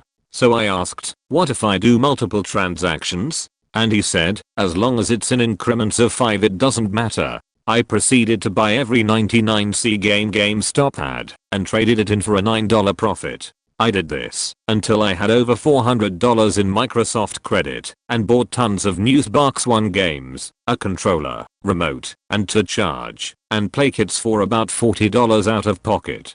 I went back the next day to do it again after going to another GameStop and clearing their 99C inventory, and they said they got in trouble with the regional manager and the games had to have a cases. The profit margin went down significantly and just wasn't worth the time and effort. So I returned all of the games back to GameStop and enjoyed my $400 of Xbox One gear. In the early 90s, I was stationed at an army hospital in Germany. In our barracks, there was a standard payphone for making local calls using Deutschmarks, and a special phone owned by AT&T. This phone didn't have a dialing pad on it, and when you picked it up it would automatically dial an AT&T international operator that would place a collect call to a phone number of your choice. I've always been a geek, and not long after moving into the barracks I noticed that the wiring for the phone was ran along the wall to the baseboard and then into a small foyer where a junction box was located. This junction box was only secured to the wall with a single Phillips screw. I opened up the box and saw that the AT&T phone was just plugged into it with a standard German phone cable. The next weekend I went to a German electronics store and bought my own phone wiring. I then borrowed a phone from one of the hospital clinics. Using the cable I bought along with my recently procured telephone allowed me to use the phone line to dial direct to anyone I wanted to without generating a collect call. I was never worried about being caught because I had recently read a book called The Cuckoo's Egg, where the author of the book detailed trying to trace a hacker from the United States to Germany. In the book, he details that the German interchange system at the time was virtually impossible to trace phone calls on because of the vast number of mechanical switching stations used. I can think of plenty I've done in the years. Installing P2P programs like Bear on the school computers so I could use them to download stuff for me cause my home internet was too slow. Using a proxy to get around blocked sites that the det blocked because they were pricks. Like we couldn't even use Hotmail back in the day. Making a phishing site to steal all of my classmates and everyone else's RuneScape passwords. Shoulder surfing the password of one of my teachers so I could still visit block sites when 99% of the proxies got banned. Making a keygen for the simple AF print code thing we had that you had to pay a ridiculous amount of money just for printing. I think the equation for the print money was so stupid. So long as you found a number that worked that hadn't been used, you could input $999 and actually get that much. Using free domains like TK to redirect to other proxies that were blocked in order to unblock them. Changing the DNS settings from the school to use Google DNS to avoid more blocks. But this was patched in like a week. Installing Counter-Strike Source and having a LAN party in the computer room under the premise that we were doing work. Bring my own laptop to school and use my own 3G dongle when I got banned from using the school computer so I could do whatever the fuck I wanted. Finding out that pressing the button / options on a vending machine in the right order can allow you to reset the prices to whatever you want in order to clean them out for the cost of $1. Googled up a lot of combinations and regularly cleaned out my Unis vending machines until they removed them completely. Using Wi-Fi from people who didn't have a password set up on their connection. Including buying a super good Wi-Fi card and antenna to use networks from far away. Using Honey to automatically apply discount coupons that I never even knew existed. Got a bit off topic at the end there, but whatever. I was a freshman in high school band. It was a requirement to participate in the yearly high school band fundraiser. I roamed the neighborhood, knocking on doors, hoping to persuade complete strangers to buy band candy. Mass telemarketing didn't exist back then, so most people graciously opened their front door to listen to my sales pitch. I had a 10% success rate of closing the deal. Then it happened. A very charming elderly lady told me she couldn't have sweets. She was a diabetic, but she didn't want me to leave empty-handed. She gave me a donation instead. A light bulb went off in my head. A bitter old man answered the next house. He wasn't interested in buying any band candy. Before he could shut the door in my face, I asked him, "Would you like to make a small donation instead?" To my surprise, he did. I threw away my sales pitch and began asking for donations. My 10% success rate quickly turned to 80%. This was a real eye-opening experience. A box of candy cost $3. If I received a $5 donation, I graciously gave them a box of candy as a goodwill gesture. They looked at me in disbelief when I handed them a free box of candy. I ended up getting rid of all my fundraising merchandise. The band received their money, and I kept my commission fee.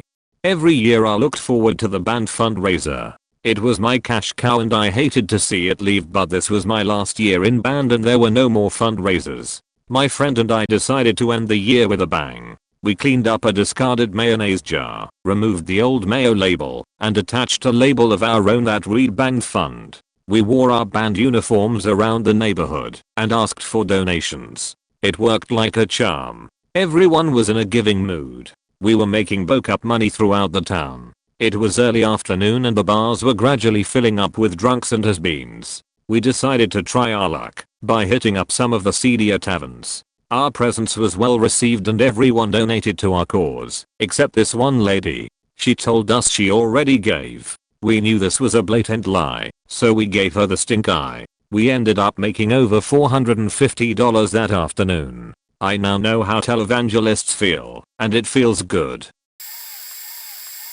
So Domino's Pizza has a thing called lava crunch cakes. Lava crunch cakes come in sets of 2. The only kind of box they make is a 2-pack. When they were first released, I noticed that when I tried to order them, there was a drop-down menu where I could select the quantity of crunch cakes in the order. The menu had the numbers 1, 2, 4, 6 etc. all the way up to 20 or so. I selected 1, thinking that meant 1 order of crunch cakes, a set of 2, but I noticed that when I added it to the cart, it cost $0. So I went back and selected 2, and this time it showed $4.99 in the cart.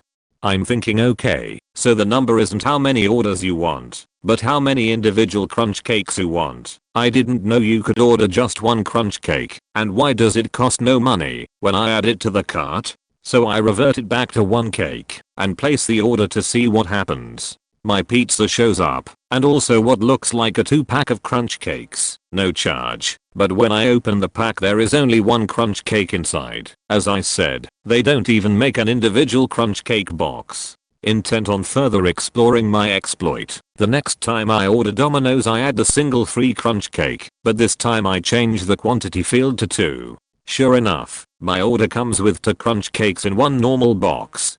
So now I know a couple of things. I know that single crunch cakes are free. I know that I can alter the quantity field after selecting the single cake and it's still free. I know that orders for even numbers of cakes get combined into the normal box. And I know that the employees filling the order either don't notice or don't really care. Armed with this information, I see how far I can push it. Next order, faking 10 crunch cakes. Keep in mind I'm getting the 2 for $5.99 deal most of the time, so my total with tax/delivery is like $15.35 or something like that.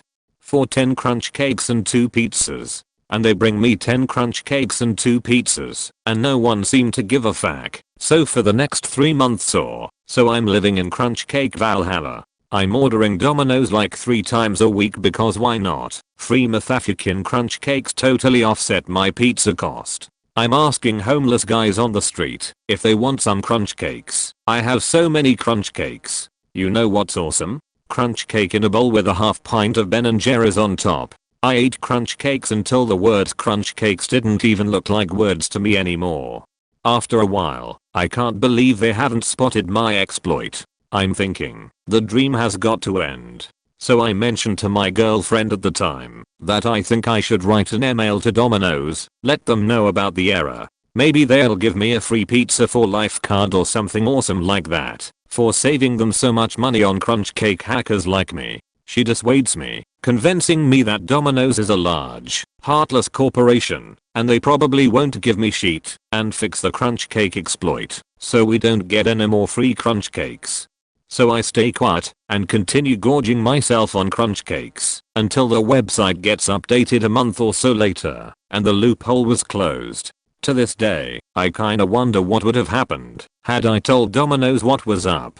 TLDR, there used to be an exploit on Domino's website that allowed for unlimited free lava crunch cakes with any order. I probably ordered 200 to 300 free crunch cakes over the course of 4 or 5 months. TLDR, brother and I beat a bunch of drug charges using unconventional legal maneuvers. Compulsory/mandatory joinder is legislation. The relevant aspects are that 2 or more offenses shall be joined in the same indictment if the offenses are based the same criminal episode. A defendant shall not be subject to separate trials for multiple offenses falling within previous clause. My brother and I got pulled over with lots of drugs. He was driving and got charged with traffic violations. I got charged for all of the drugs. My brother requests a trial as soon as possible, as I kept pushing my proceedings into the future. After being found guilty for swerving at trial, he writes a letter attesting that all of the drugs were his, has it notarized, and sends it to the judge. He could not be charged, based on the previously stated legislation, and the case against me dropped from lack of evidence. Edit. There is so much more to this story, but I did not want to write a wall of text. Happy to share if anyone actually reads this. Not sure this qualifies as a loophole, but it's sure paying off for me. My company pays a match of 25% for whatever I put in my 401k. We are a manufacturing company with mostly low to medium pay for factory work, and most of the people in our admin positions have kids, student loans, alimony payments, etc. that they see as preventing them from making substantial contributions over 3, 5, or maybe up to 10% of their salary. To make that even worse, the company has a horrible plan administrator with high fee low return funds. Most have only 2 or 3 Morningstar stars. I'm beyond 59-1/2, so I can maximum out my contribution of $24,000, get $6K in match, then transfer it into a lower expense/higher return Vanguard rollover fund. Anyone else getting tax deferred 25% return this year? I know I'll have to pay tax on at least some portion when I withdraw it in the future, but have enough after-tax savings that I should be able to convert at least some substantial parts of the rollover funds during the course of years at a lower tax rate than I'm paying on my regular income now. Guild had a deal where if you referred someone to the site and they sign up and make a purchase, you get $25 to spend on merch from the site. There are what I considered to be 3 amazing loopholes here. 1. They can spend any dollar amount to give you this $25 credit. 2. You can spend part of your $25 on shipping, which otherwise would be $5 to $7 out of pocket. And 3. The $25 credit you spend actually counts as a purchase to give credit to the person who referred you, meaning you could set up chains of accounts that referred each other. All you need are unique email accounts. So imagine A refers B, B refers C, C refers D, etc. point all the way to Y refers Z. This would be one chain of accounts. I wrote scripts to create hundreds of email addresses, then set up chains of 20 accounts such that I made one purchase per chain to kick them all off like dominoes. I bought baby hats as the first purchase, I think, because they were like $3. Each subsequent day the credits would kick in, and I would buy merch cheap enough to not have to pay anything above the $25 credit per account. Next day same thing, and so on. I only used one credit card and one address for all of these accounts, and it still took them about a month to catch it, block all the accounts, and ban me for life. The funniest part to me was that I was doing all this while I was out of the country, so I had a friend bringing all the UPS boxes into my house, and when I finally got back I had an entire room filled floor to ceiling with these little boxes. It was fun while it lasted. I sold some of it through eBay, but given the merch was all different, and I didn't have that much of any one thing, it was hard to sell it all. I still have a bunch of cool kitchen stuff from it. We used to call and complain about food items we purchased. The cereal was stale, the egg count was short, there was mold in the package/etc. They would often offer to send coupons which usually amounted to a few free boxes of whatever it was. I once called up the company that makes Lease pizza. My complaint was that the box claimed to contain 9 pepperoni pizzas, which if you're familiar with Lease pizza, there are 3 pizzas in there with perforations to break into 3 smaller pizzas. but the cover showed an unbroken piece suggesting that there were 9 of those, when in reality the picture represented 3 pizzas. I told them I was misled and disappointed. They sent me 2 coupons for free boxes. The difference with their coupons were that they were printed on standard printer paper and had a barcode that could be scanned at any grocery store to credit you the free box. So I made tons of copies and ate free boxes of Elias pizza for a couple years. Gave them out to friends at parties. It was funny. Multiple times I had lost the originals or used them all up and made the same complaint and received 2 more in the mail, probably 3 or 4 times total. This was about 10 years ago. Go walk down to the frozen pizza section in your grocery store and look at the Elias pepperoni pizza box. They changed the graphic to show the pizza broken into 3 pieces. I like to think I did that. I applied and interviewed for an hourly manufacturing job one summer during college. I told them upfront it was only a summer gig, but they let me do the interviews anyway. There was a numerical reasoning test you had to pass to get the job, and the test was administered on a computer with like 9 other people who also passed the initial screening. I found out later that only one person got hired in that cycle. You had like 30 seconds to solve each problem presented, select your answer, and hit OK. It would then pop up a screen that said you have selected a 346 pieces. Click OK to continue. If you clicked OK, it took that as your answer, and you went on to the next screen and a new problem. On the second page, I decided to see what happened. If you clicked cancel instead of OK, it would let you go back and pick a different answer, but your 30-second clock would continue from where you were when you selected your answer. While the confirmation prompt was on the screen, it would not hide the question and answers though, so essentially, you got to turn the timer off by selecting an answer and then going back to select the right one after reading through more carefully if you needed to. I scored 100% and got the job. I also finished in like 40 minutes, which was first by at least 10 minutes. Presumably there were a lot of people in that room that didn't make it through the questions. When I was in high school, they had a standard and an academic diploma where the academic one had several more classes and was more work. This was supposed to be better for going to a university than the standard one. I knew I was going to the local community college, so I opted for the standard diploma and took a bunch of arts related classes my senior year for free because I was still in high school. I knew I was going to get a degree in the arts, so this was good. Because I took the regular classes and I did well, I was awarded a scholarship to the community scholarship I was already going to attend. That was the first. Second, while attending the community college, I knew that I would be attending the local 4-year university and that they had a representative that would come to campus and that you find out what classes transferred over to any of the 4-year programs at the university. So, I met with the advisor, found out that if I got my associate's degree, I could transfer in more easily than without. So, I took classes that counted both for my associates and towards the degree program I wanted to enter. That meant cheap tuition and I didn't have to take the SAT or ACT tests and would be moved to the front of the line to start an accredited program without having to pay crazy money for the same classes. That's the second. I ended up completing 2 concurrent associate's degrees and transferred directly into my program of choice and didn't have any of the core educational classes to burden me while I focused on my degree. While my classmates were mired down with math, English and the like, I spent time honing my skills. This was the third. As a result, I left college with only a few $1,000s in loan debt and had less work overall to gain the specialized training my degree offered. I'm pretty happy with the way it worked out. I worked at a local convenience store. They had charge sheets for employees to use if they needed to buy something but didn't have the cash at the moment. Need a pack of cigarettes before payday?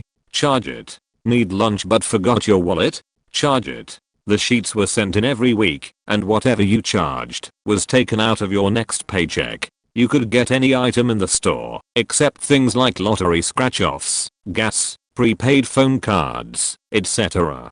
Generally things that had to be accounted for at the end of the day. Well, there were times where my now ex just couldn't manage money and we'd find ourselves in desperate need of gas for the car. So I'd come in and charge to 12 packs of dried pepper, $5.40 each, to my sheet. I'd go to the register and immediately refund the drinks and use the cash to put $10 in the car. I still paid for the gas because I technically bought the drinks. And because I did a proper purchase and refund, the end of day numbers didn't get messed up. Our inventory stock would technically show us as 2 over on our 12 packs, but it would be corrected at the end of the week when the sheets were sent in. A few years later I was talking to my old manager from our store, and she had asked how I always managed to get gas. She knew of the bad finances going on. I told her, and she was like, "You little sheet, you should have told me, because I could have used that a few times for my car." My credit card was giving me 5,000 reward points for every one of my purchases. 100 points equals $1. I called them and talked to the representative and asked me, "Is this normal? If I charge $10, you will give me 5,000 reward points, so I would make $40. You are giving me free money." Representative: "Yes, that is correct. Is there anything else I can help you with today?" Me: No, thank you. I charged low and bought some stuff that was high. Pretty much ended up accumulating and reapplying $500 to purchases for the next 1.5 weeks until my reward points started to become normal.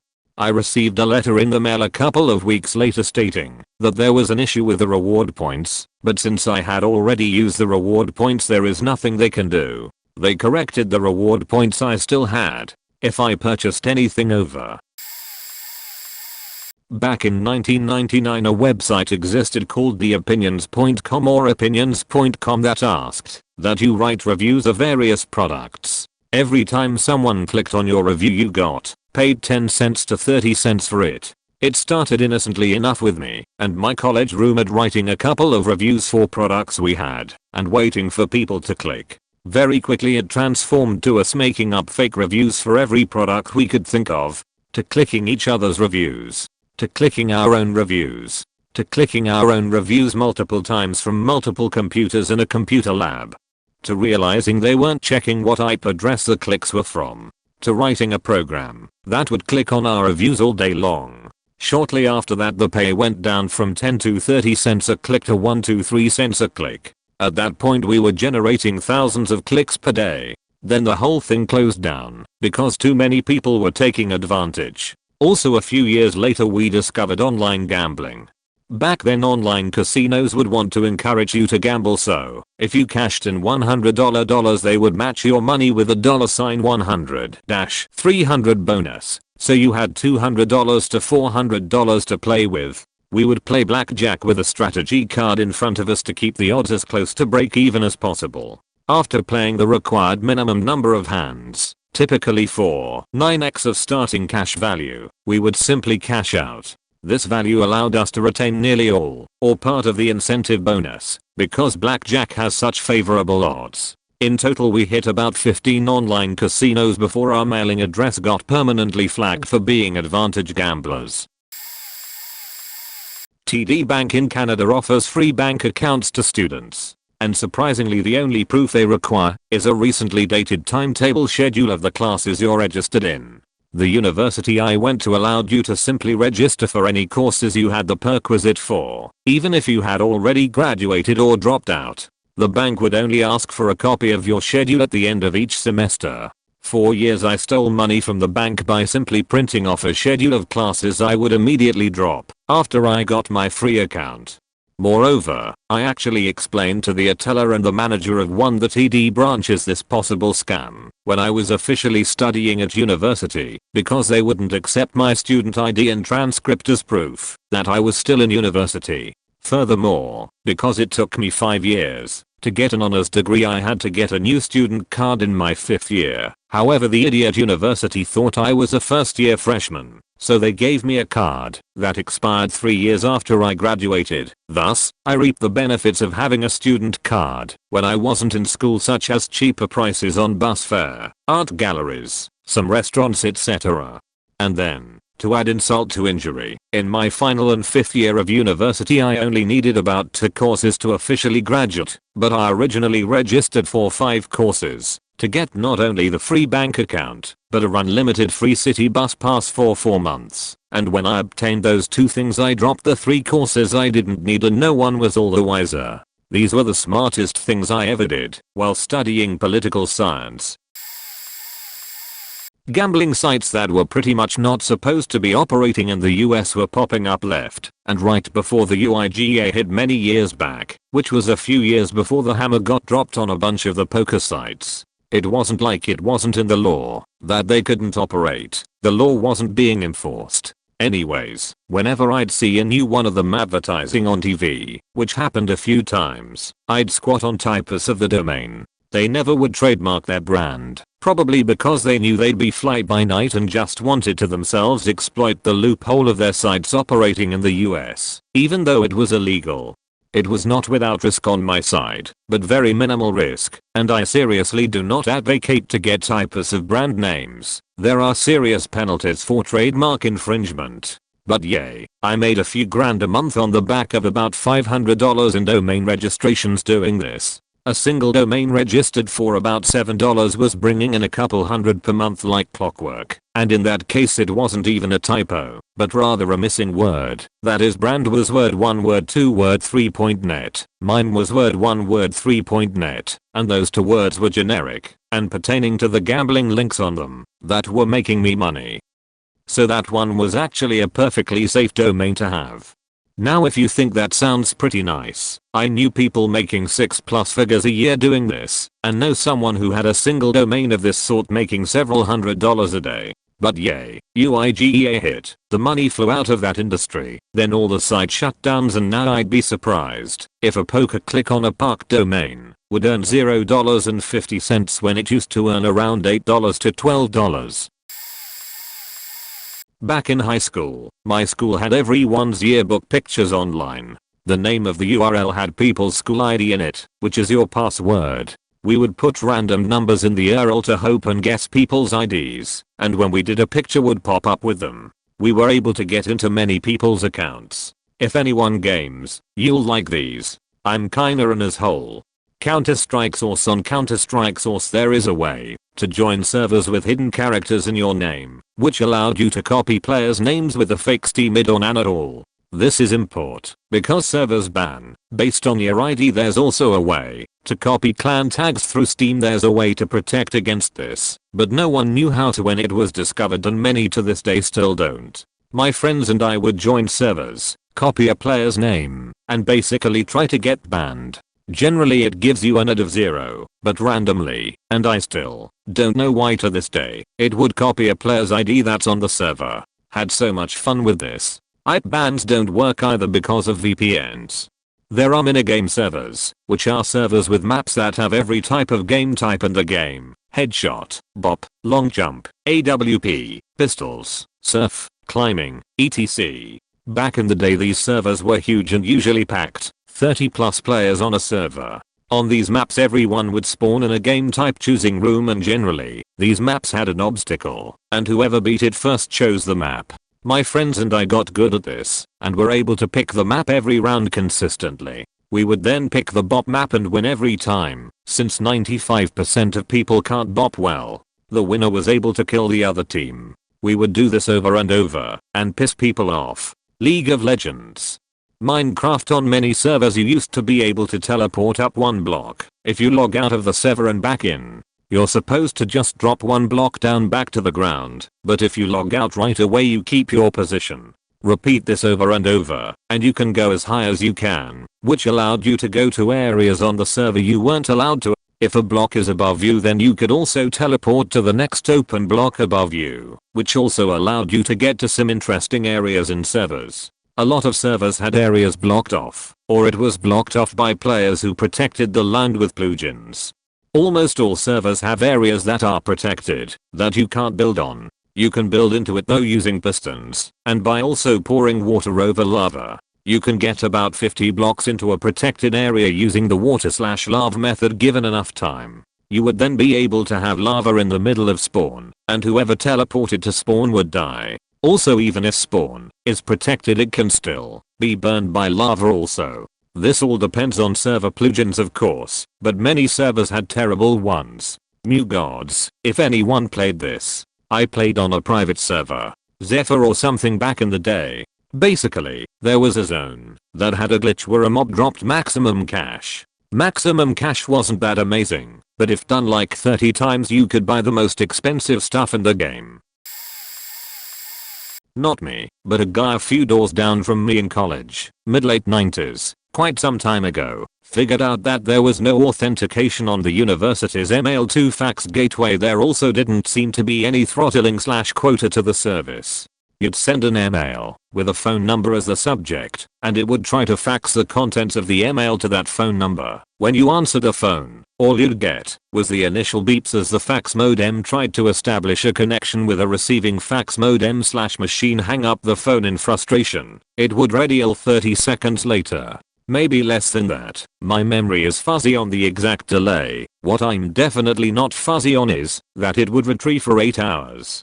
At one point he had the phone in every room on one side of the dorm, not mine. Thankfully I was on the same side of the hallway as he was, ringing all at once. It was so bad that many of the guys just unplugged their phones after a few minutes of yelling and swearing. Shortly thereafter, the university's email 2 fax gateway service was permanently shut down by the administration. This was also back when you could telnet into the SMTP port, so all they really could trace was his IP. If they'd bothered, some of us knew who it was, but were wise enough not to blab, since he would have gotten the sheet beaten out of him for the prank.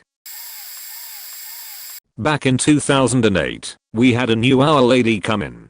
She wanted to slash out, not very popular, and changed attendance policy. We had, and have, they went back to this policy after she left, or 3-minute grace period at the top of our shift, before we accounted late. Her new idea was to extend it out to 7 minutes, either side of the top of the hour, and we'd be clocked in at the top of the hour.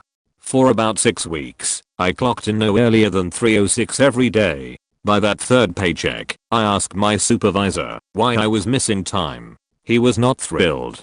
"Boss, you can't get paid for time you weren't here. It won't happen. I won't stand for it." Me, that's the policy hours promulgated in writing. By that policy, my checks have been shorted. I just want to be paid as the policy states.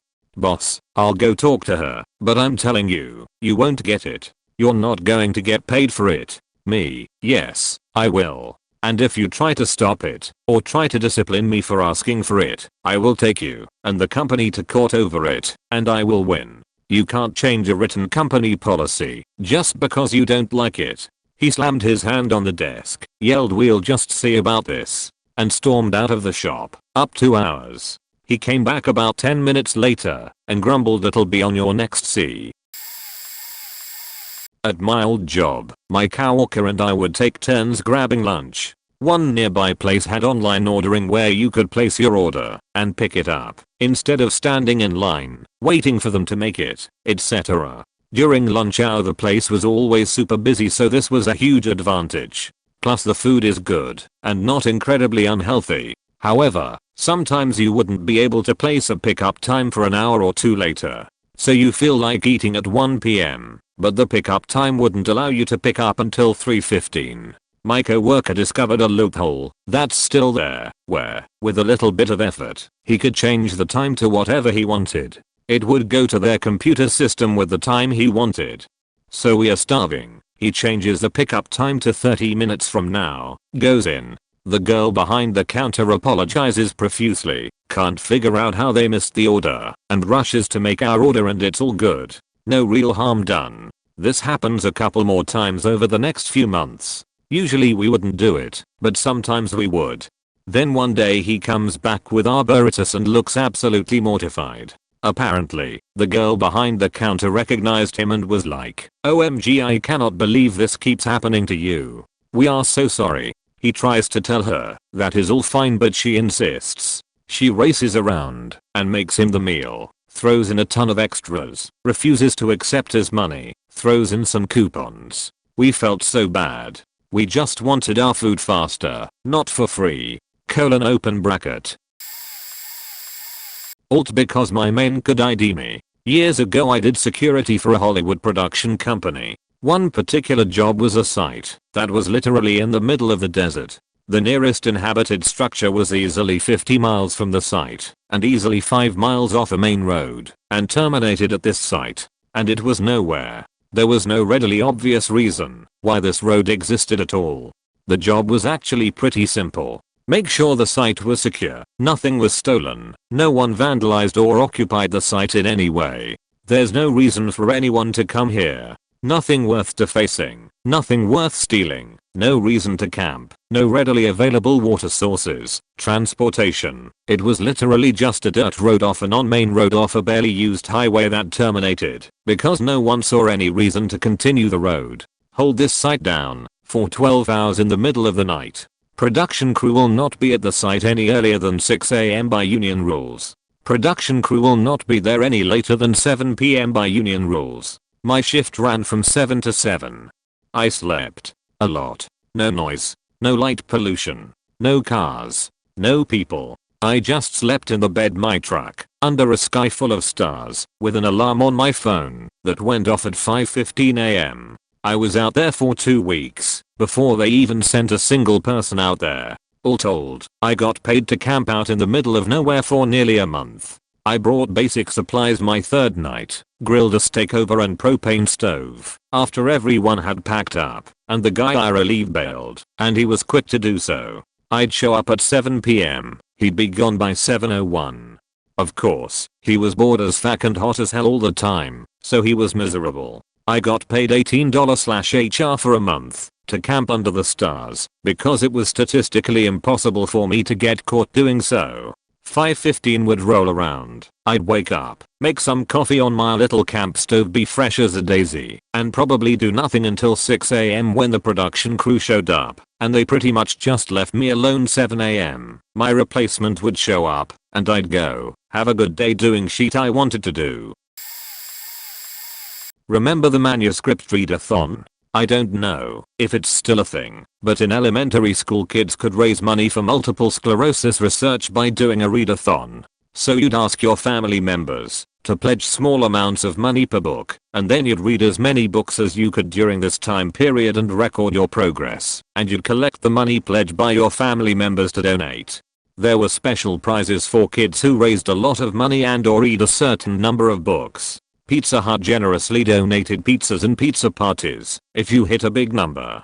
But the grand prize for the kid who raised the most money was a free trip to Disney World. Every kid dreamed of reading their way to victory. Well, it didn't say anywhere in the rules that you had to raise money by reading books and collecting donations based on pledges. It just said that the winner was the one who raised the most money.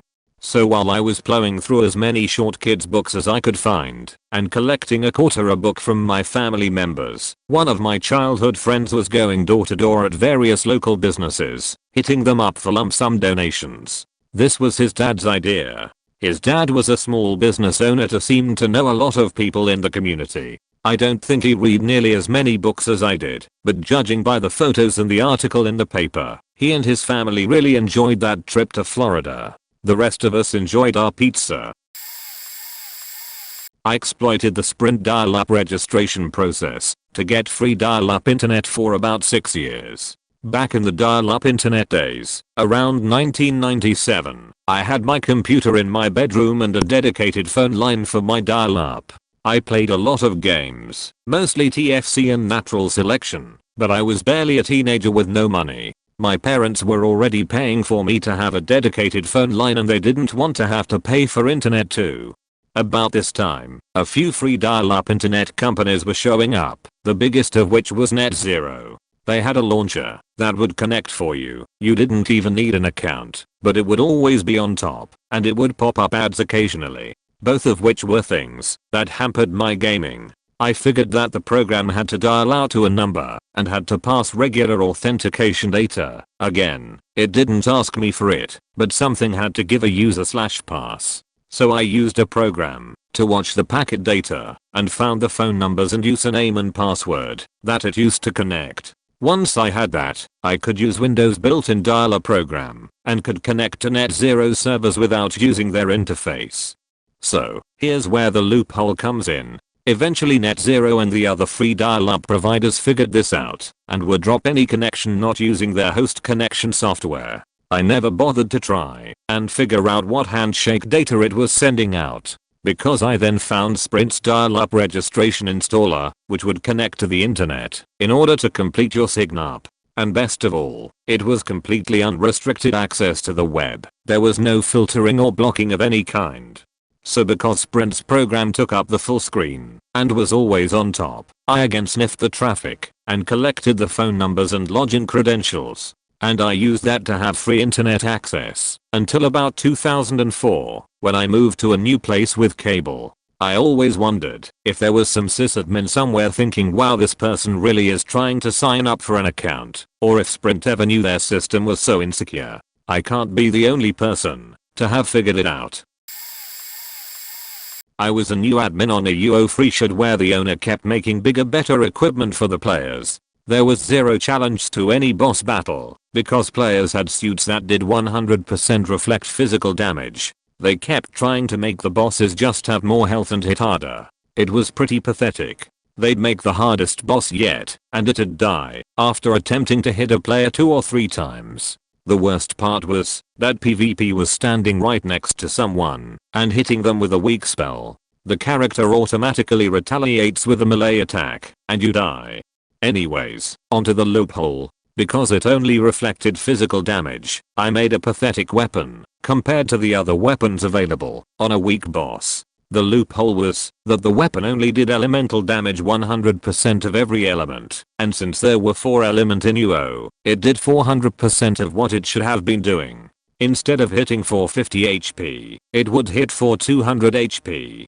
Also, if the boss was attacked by a pet, it would turn the pet against the master, and the reflect physical damage would instantly kill the pet. My weapon was considered the hardest to acquire, and was also the best in the game, because people could no longer make you instantly kill yourself. TLDR, players handed the keys to the kingdom. I overthrew the monarchy. My university's generous supplementary exam rules. Essentially, if you failed an exam, you are given a supplementary exam. You can bump your grade up to a pass, or if you sit the supplementary exam and fail again, you straight up get an F. However, if you refuse to sit the sup exam, you are given a CP, conceded pass. Essentially, you passed the subject, but did a sheet job. I was allowed to have 3 of these and still graduate. So what I would do is sign up for a subject I didn't want to do, Intro to Stats 101, and attend only the first tutorial to make sure they had a record of me attending at least once. From there I wouldn't do any of the work, any of the assignments, not attend a single lecture/tutorial, and not sit the exam. Essentially get 0%. Here is the genius part. By university regulation they have to offer you a sup exam if you fail, which I did by not attending the exam. So once offered a sup exam, I reply with an email refusing the sup exam and bam, pass a subject I never even attended. This wasn't a backwater university, it is one of the top universities in my country, and ranked in the top 100 of the world. I continued with my education from there. I'm much less dodgy now. Currently I have finished my masters, and am 2 years into a PhD.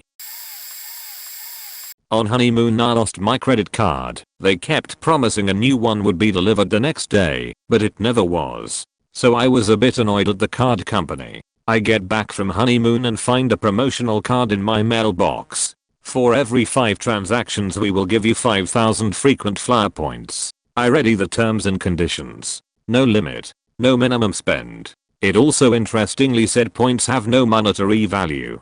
I went online, found a couple of forums where people were discussing how to spend below the minimum, and some nerd worked out 5,000 points were worth about $40. So, if your transaction was for 5 things worth $8 or less, you were making bank. I had to pay my phone bill, and after experimenting with the do not reload this page while your payment is being processed, I realized I could hit F5 and repeat a $1 payment. This was a Friday.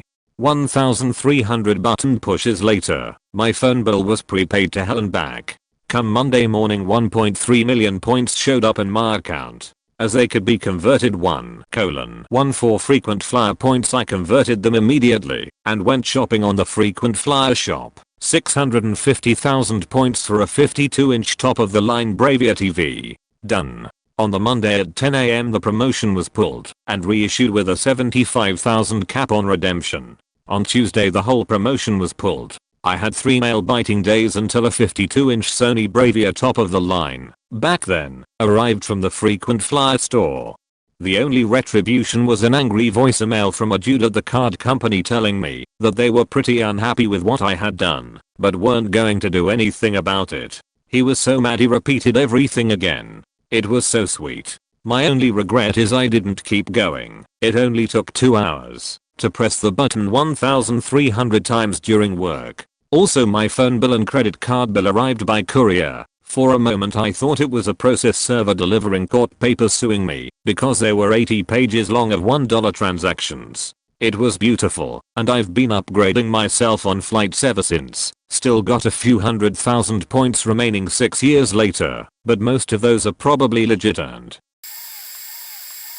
Back when the McDonald's Monopoly game was relatively new, this must have been 15 years ago, they would include a free game piece in their full page ad, insert in the Chicago Tribune. As most of you unhealthy eaters know, each game piece actually has 2 squares. The squares can either be tiles that fill up your Monopoly game board, or they can be instant win prizes, usually food items redeemable at the restaurant. My friend and I noticed that we both got instant win tiles out of our parents' Sunday papers, then confirmed with 2 other friends that they too got instant wins. We presumed, correctly, that McDonald's was giving out lots of food in the ad inserts to create excitement for the promotion and get people into their stores to redeem. Here's the thing about Sunday paper ad inserts, they're ridiculous. It's a stack of 100 or so random full color coupons that is largely ignored by most newspaper subscribers. It's basically a big pile of junk mail. Most people didn't even know the free game piece was in there because they'd throw the ads directly into their, at the time, small, square recycling bin. Well, recycling day was Monday in my neighborhood. People would put out their recycling bins on Sunday night for the next morning collection. Cut to about 11 PM and my friend and I asked rolling down the alleys in my neighborhood reaching into recycling bins and yanking out McDonald's food vouchers. This was comically efficient. I'd say we had a new game piece in hand every 3 minutes. We ate free McDonald's for 2 months. TLDR, free McDonald's. Lots of it.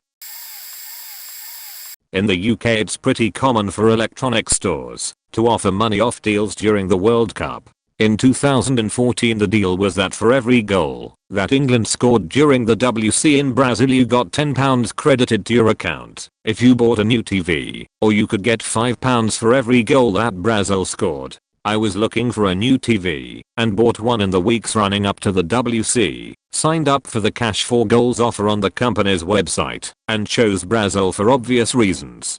A few days later I noticed that the same company had just started a new promotion and that my TV was now £200 cheaper than what I paid for it. So I went in and told them that I had bought the TV for 5 days earlier at the old price and was not happy about it. Turns out they had a company policy in which I was entitled to the discount because I had bought the TV within 1 week of the offer starting. I got the £200 credited back to my account and noticed that the guy had printed out a new receipt for me with a new code for the cash for goals promotion.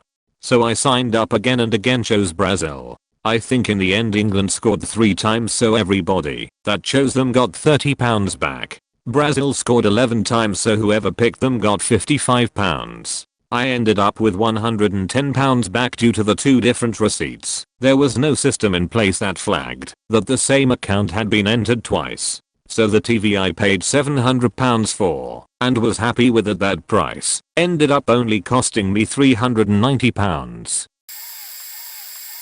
About 80% of the time, depending on what manager was working, I used to get most Carl's Jr. burgers for dirt cheap by exploiting multiple things. Back in the day combo meals were calculated by discounting the burger and then paying full price for the fries and drink. All Carl's Jr. burgers were pretty the same patty. A $1 big cheeseburger was the same patty as a famous Star/Western which were close to $2.50 at the time. While working, you get a 50% discount on your meal.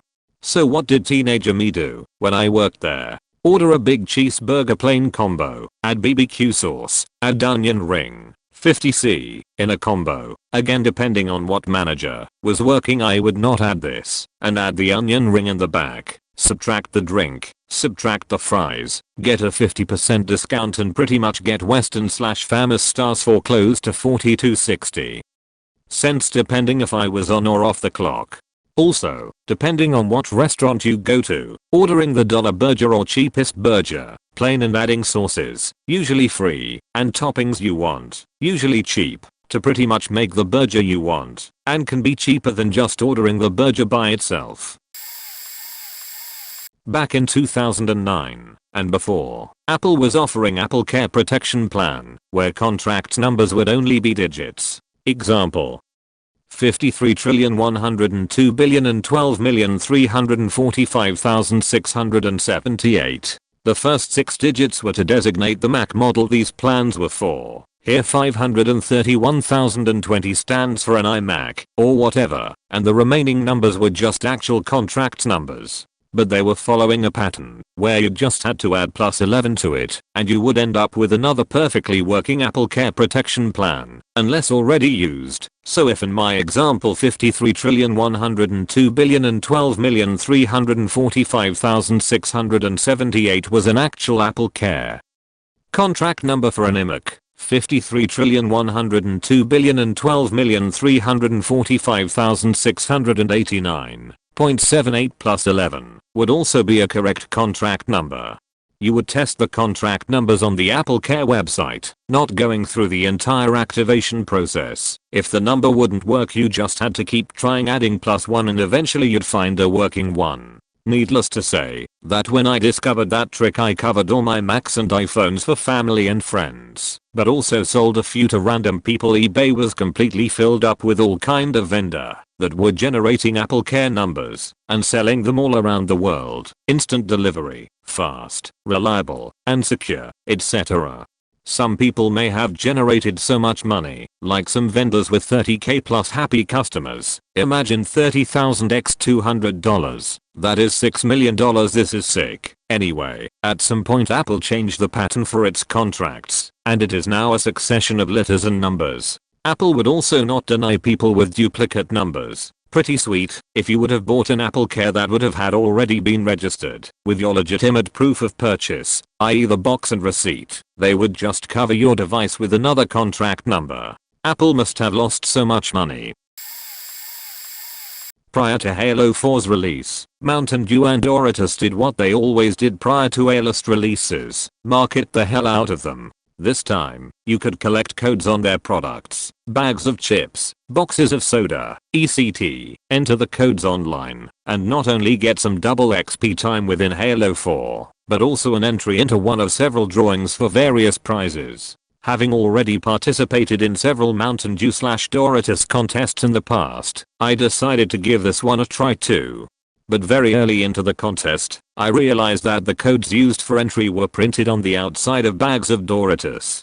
So for the next month and a half, I would visit every convenience store, gas station, supermarket, or anywhere else that sold Doritos, and write down the codes. I then realized that I could accumulate even more codes on a single trip by logging all of the entries into my cell phone before moving to the next place. I feel bad, because during that contest, there likely wasn't a single bag with a functioning code on it within a 35-mile radius of my home, all on account of my actions.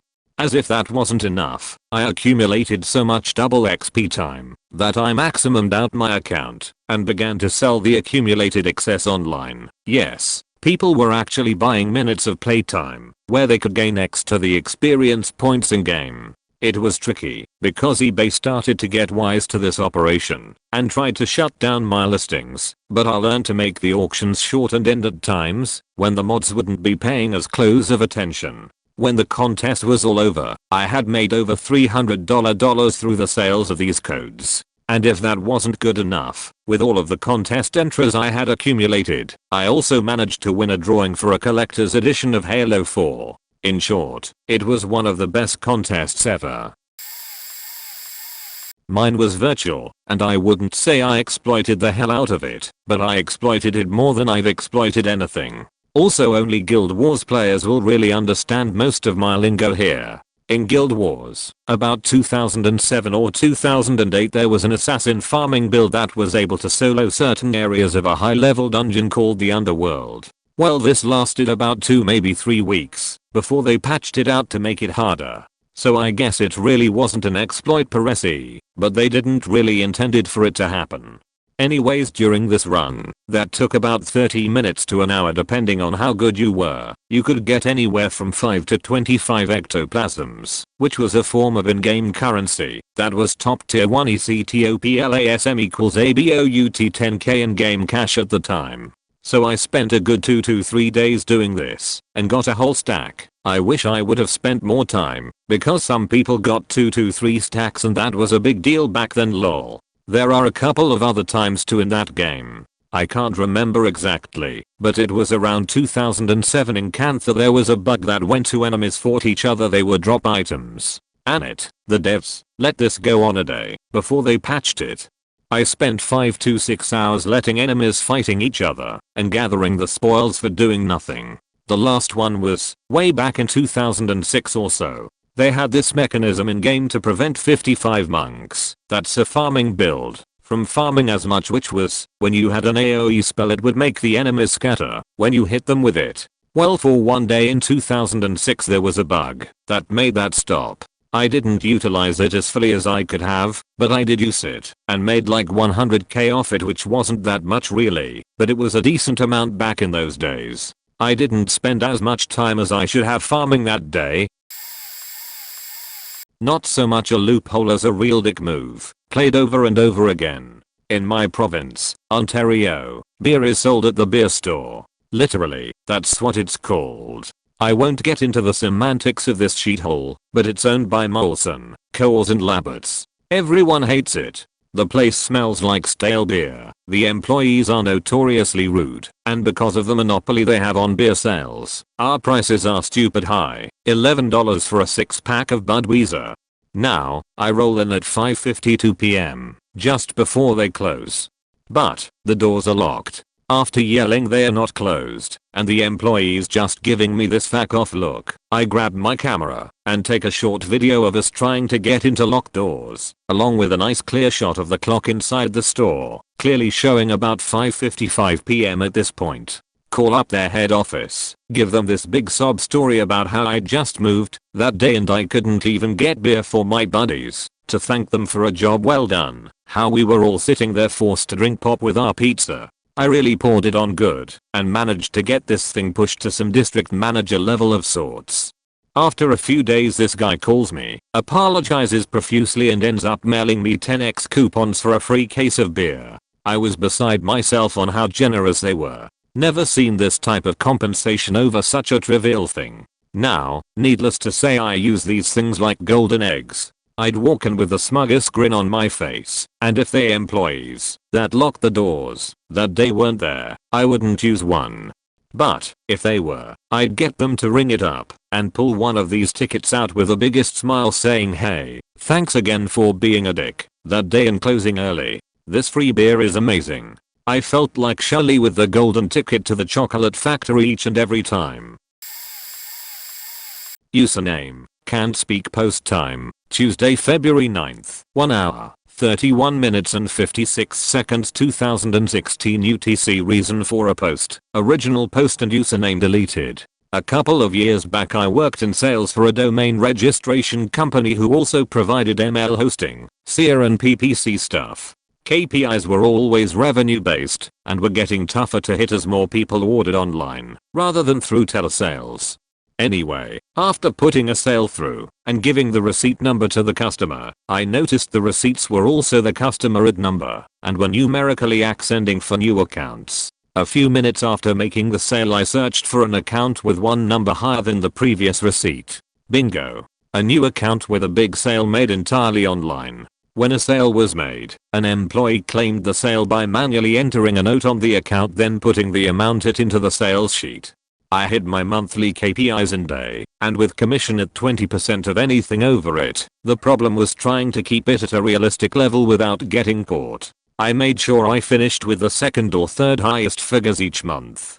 For the next 6 months I worked for maybe an hour each first of the month and delayed adding it to my sales sheets until required. I'd have felt bad, but it meant one less outbound sales employee was annoying folk with crappy calls. A win for the people. First off, let me say fuck Adobe. Okay, this winter I got a 30-day Adobe free trial to help me finish my projects during finals. It ran out before I was done with all my work, so I did a little research. Turns out, you can actually buy a subscription and get a full refund as long as you cancel within another 30 days. So I bought a student and teacher edition and set my calendar to cancel before 30 days. Come the 29th day, I called Adobe to cancel. The faker said I actually only had 14 days to cancel, contrary to their refund statement, and that there was a cancellation fee amounting to 50% of my remaining payments. $100 to cancel my subscription, or I could keep it and spend over $200 on it over the next year. They proceeded to try to sell me a more expensive annual plan. Those fakers. Still upset, I tried to cancel online. To my surprise, it offered me a different subscription plan with a lower monthly pay to entice me to stay subscribed to them. I switched to the new plan, waited 24 hours for the changes to register in their system, then cancelled it. No fee, not $1 paid. I even got a refund for my current month payment. Then I torrented Photoshop and Illustrator fuck Adobe. TLDR fuck Adobe.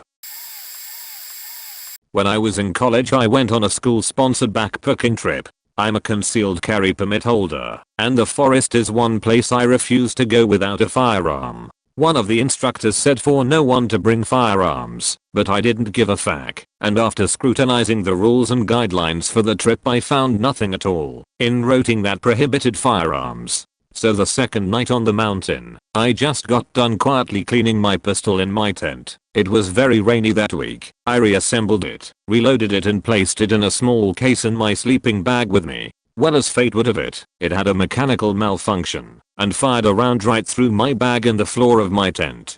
I was clueless to how it happened because it has two safeties, grip and trigger safety, and I had no hands on it when it happened. Scared the dog shit out of me. I escaped trouble for a bit because everyone thought the shot came from out in the woods, and I joined right in. The instructor called the Forest Service and said that they think someone was poaching or committed suicide out in the woods because no one was camped near us. I didn't say a word. Well, TK, cut it short, everything went well until about a week after we got back. The staff found the bullet hole in my tent floor and I got a student judicial summons. Turns out the company who manufactured my pistol had recalls on a lot of their guns because double fires and malfunctions like the one mine had, and my serial number was part of the recall. Between being part of a factory recall and there being no written rule against me carrying concealed, the school couldn't expel me, and instead I just had to go to a firearm safety class. You could say I really dodged a bullet with that ordeal. I discovered the item duplication glitch in Ultima 7th, the Black Gate. As in, no one else knew about it until I posted it on several game cheat sites. At the time, there was a known infinite XP glitch. The first time you talked to Battlein, the head of the fellowship, he would ask you to take a sealed box to two of his operatives. If you said no, this would enable the glitch. Once you accepted the job, everyone in the party got 100 XP, and if you said no the first time, you could get asked again, as often as you wanted, until you actually delivered the box. It only took a few minutes to maximum out your party's levels.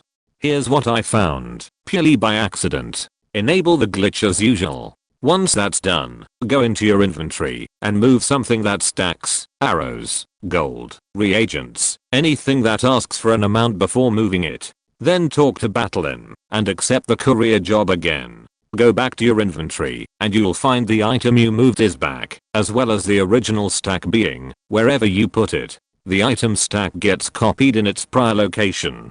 For example, open your pack, grab a stack of gold coins, drop them on the floor. A quantity box appears. Click the check button. Talk to Battlein. Accept the job. Look in your pack. The gold is there again. When I figured out what it was doing, I went a little berserk with it. I already had the flying carpet with barrels stuck on it to carry food, gold, reagents, plot coupons. I spent several hours copying things because the carpet had no carrying limit. The company I used to work for was poorly managed, had no employee loyalty, and the only way to advance was either to be phenomenally amazing at your job and suck up to higher management or just to blow someone higher up. Lots of pretty girls in higher management. Anyway, we were required to use timesheets on our computers. You clocked in and out of that timesheet to log your hours, and they were pain in the ass strict about how, if you were away from your computer even for a second, you had to lock it. We worked on movies, so it was a confidentiality thing, and if you were away for more than 10 minutes you were required to write a note to upper management stating why. God forbid you take an 11-minute break on the toilet, that's already a 5-minute walk round trip. If you took too many over 10-minute breaks they would pull you into an office to discuss your truancy. Eventually people started slacking off on locking their computers, which gives you an extra 10 minutes before it locks automatically, so essentially gives you a 20-minute break. They cracked down on it and verbally punished those who did it most frequently. So instead, people discovered if they turned off their computer screens, it wasn't so obvious they were cheating the time clock. They nazzed up on that and verbally punished the repeat offender soundly. So, some enterprising individual discovered if you left your Wacom tablet pen touching your tablet at the edge so it jittered slightly, it would prevent your computer from locking ever. Tired of fighting the rule breakers, they fired those young geniuses and told everyone else don't even think about it. Now, I wasn't going to, originally. Then they promoted a pretty young lady who was known for promiscuity. She dressed as Catwoman in a sparsely made latex clinging bodysuit with 7-inch heels for a Halloween work party, and slept with many people around the office, including guys with SOs, around the office to the position of a second in command. She was much less capable of doing the job than about 40 other very talented people, guys, who had been working hard for years for the position of second. She made frequent mistakes others had to fix, asked her peers stupid or simple questions up to the week before she was promoted, and called in sick fairly frequently. She was a terrible choice, and it angered many hard-working people.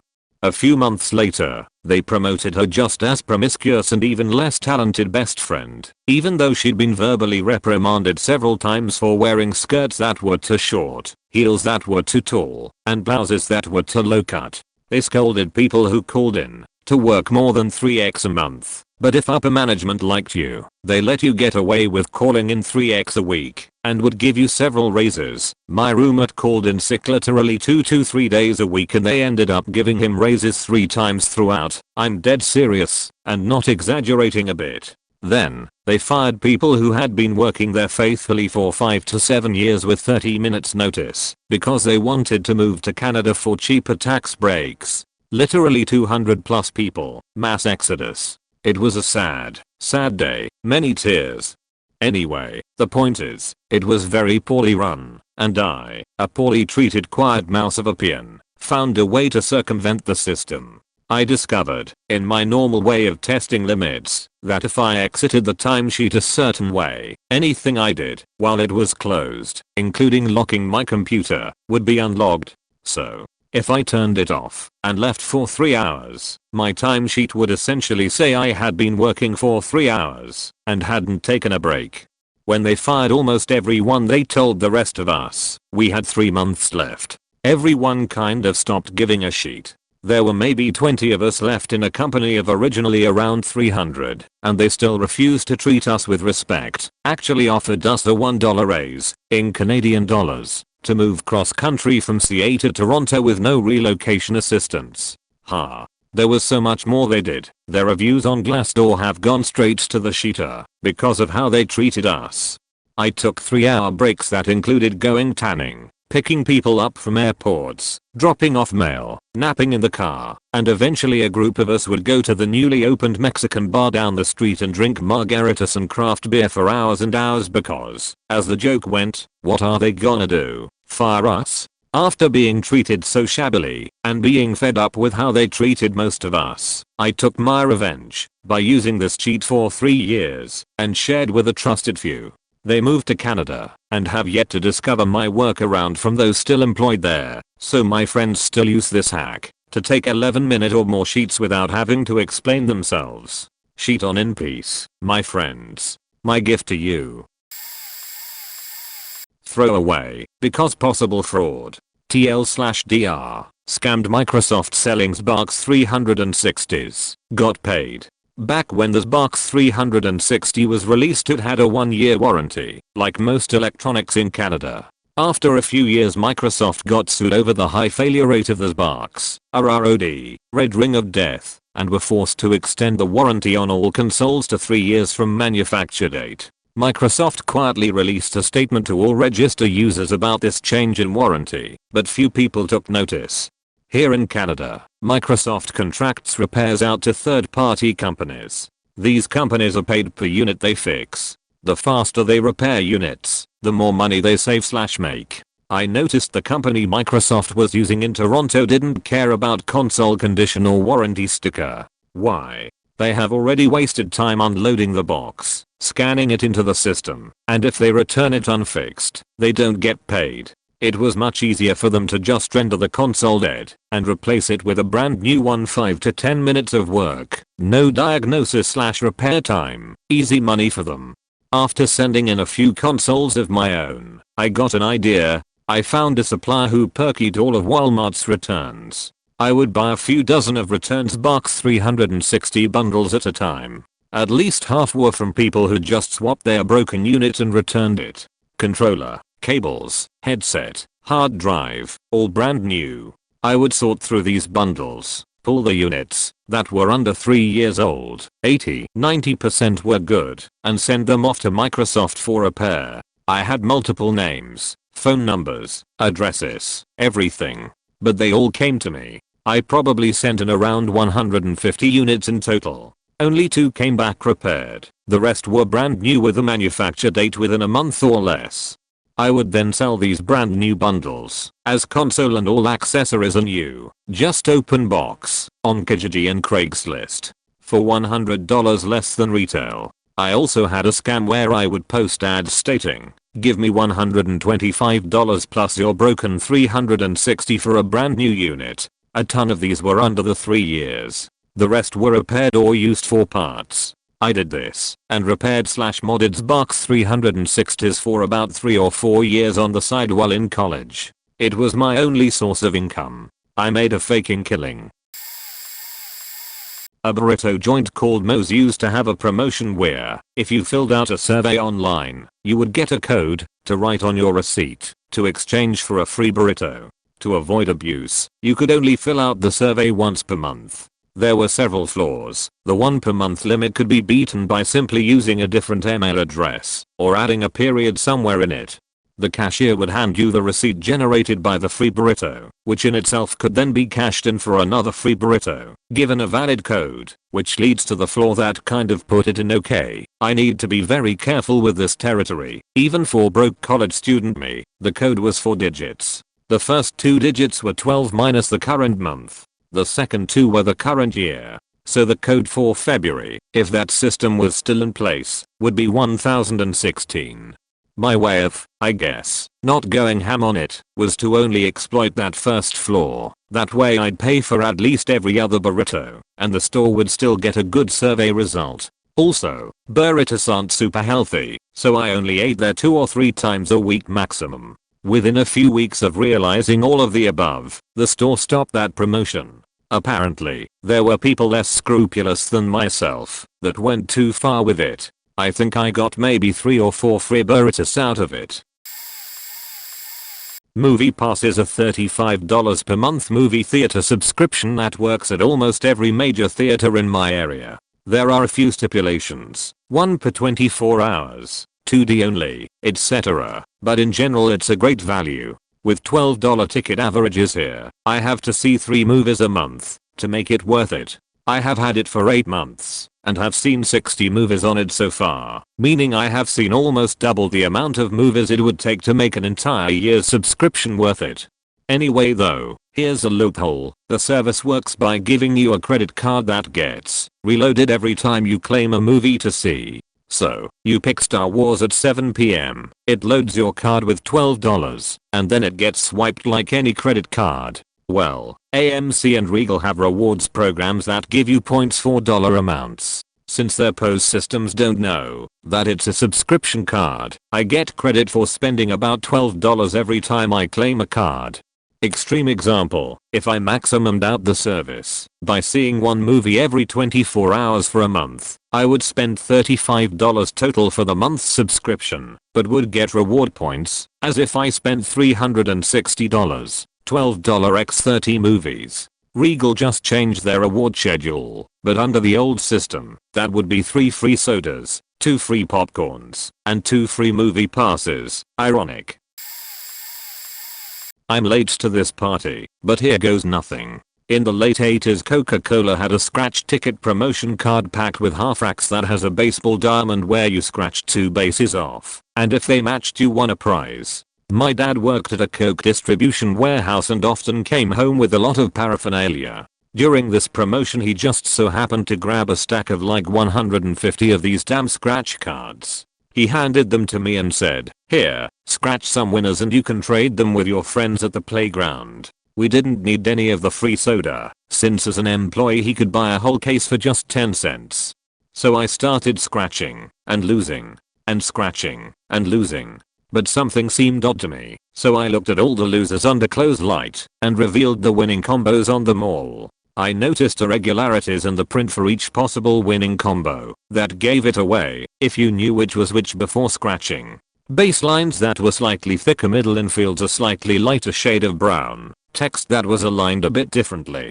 We had like 120 left, and I basically could scratch a winner for them all. Milked the sheet out of that until the promotion ended. Fooled people at school into thinking I was psychic by scratching endless winners in front of them. Gave a free case away to my 3rd grade teacher once a week or so because she was awesome and we all loved her. Had high stock every day as kids. Jockeyed to trade lunch items.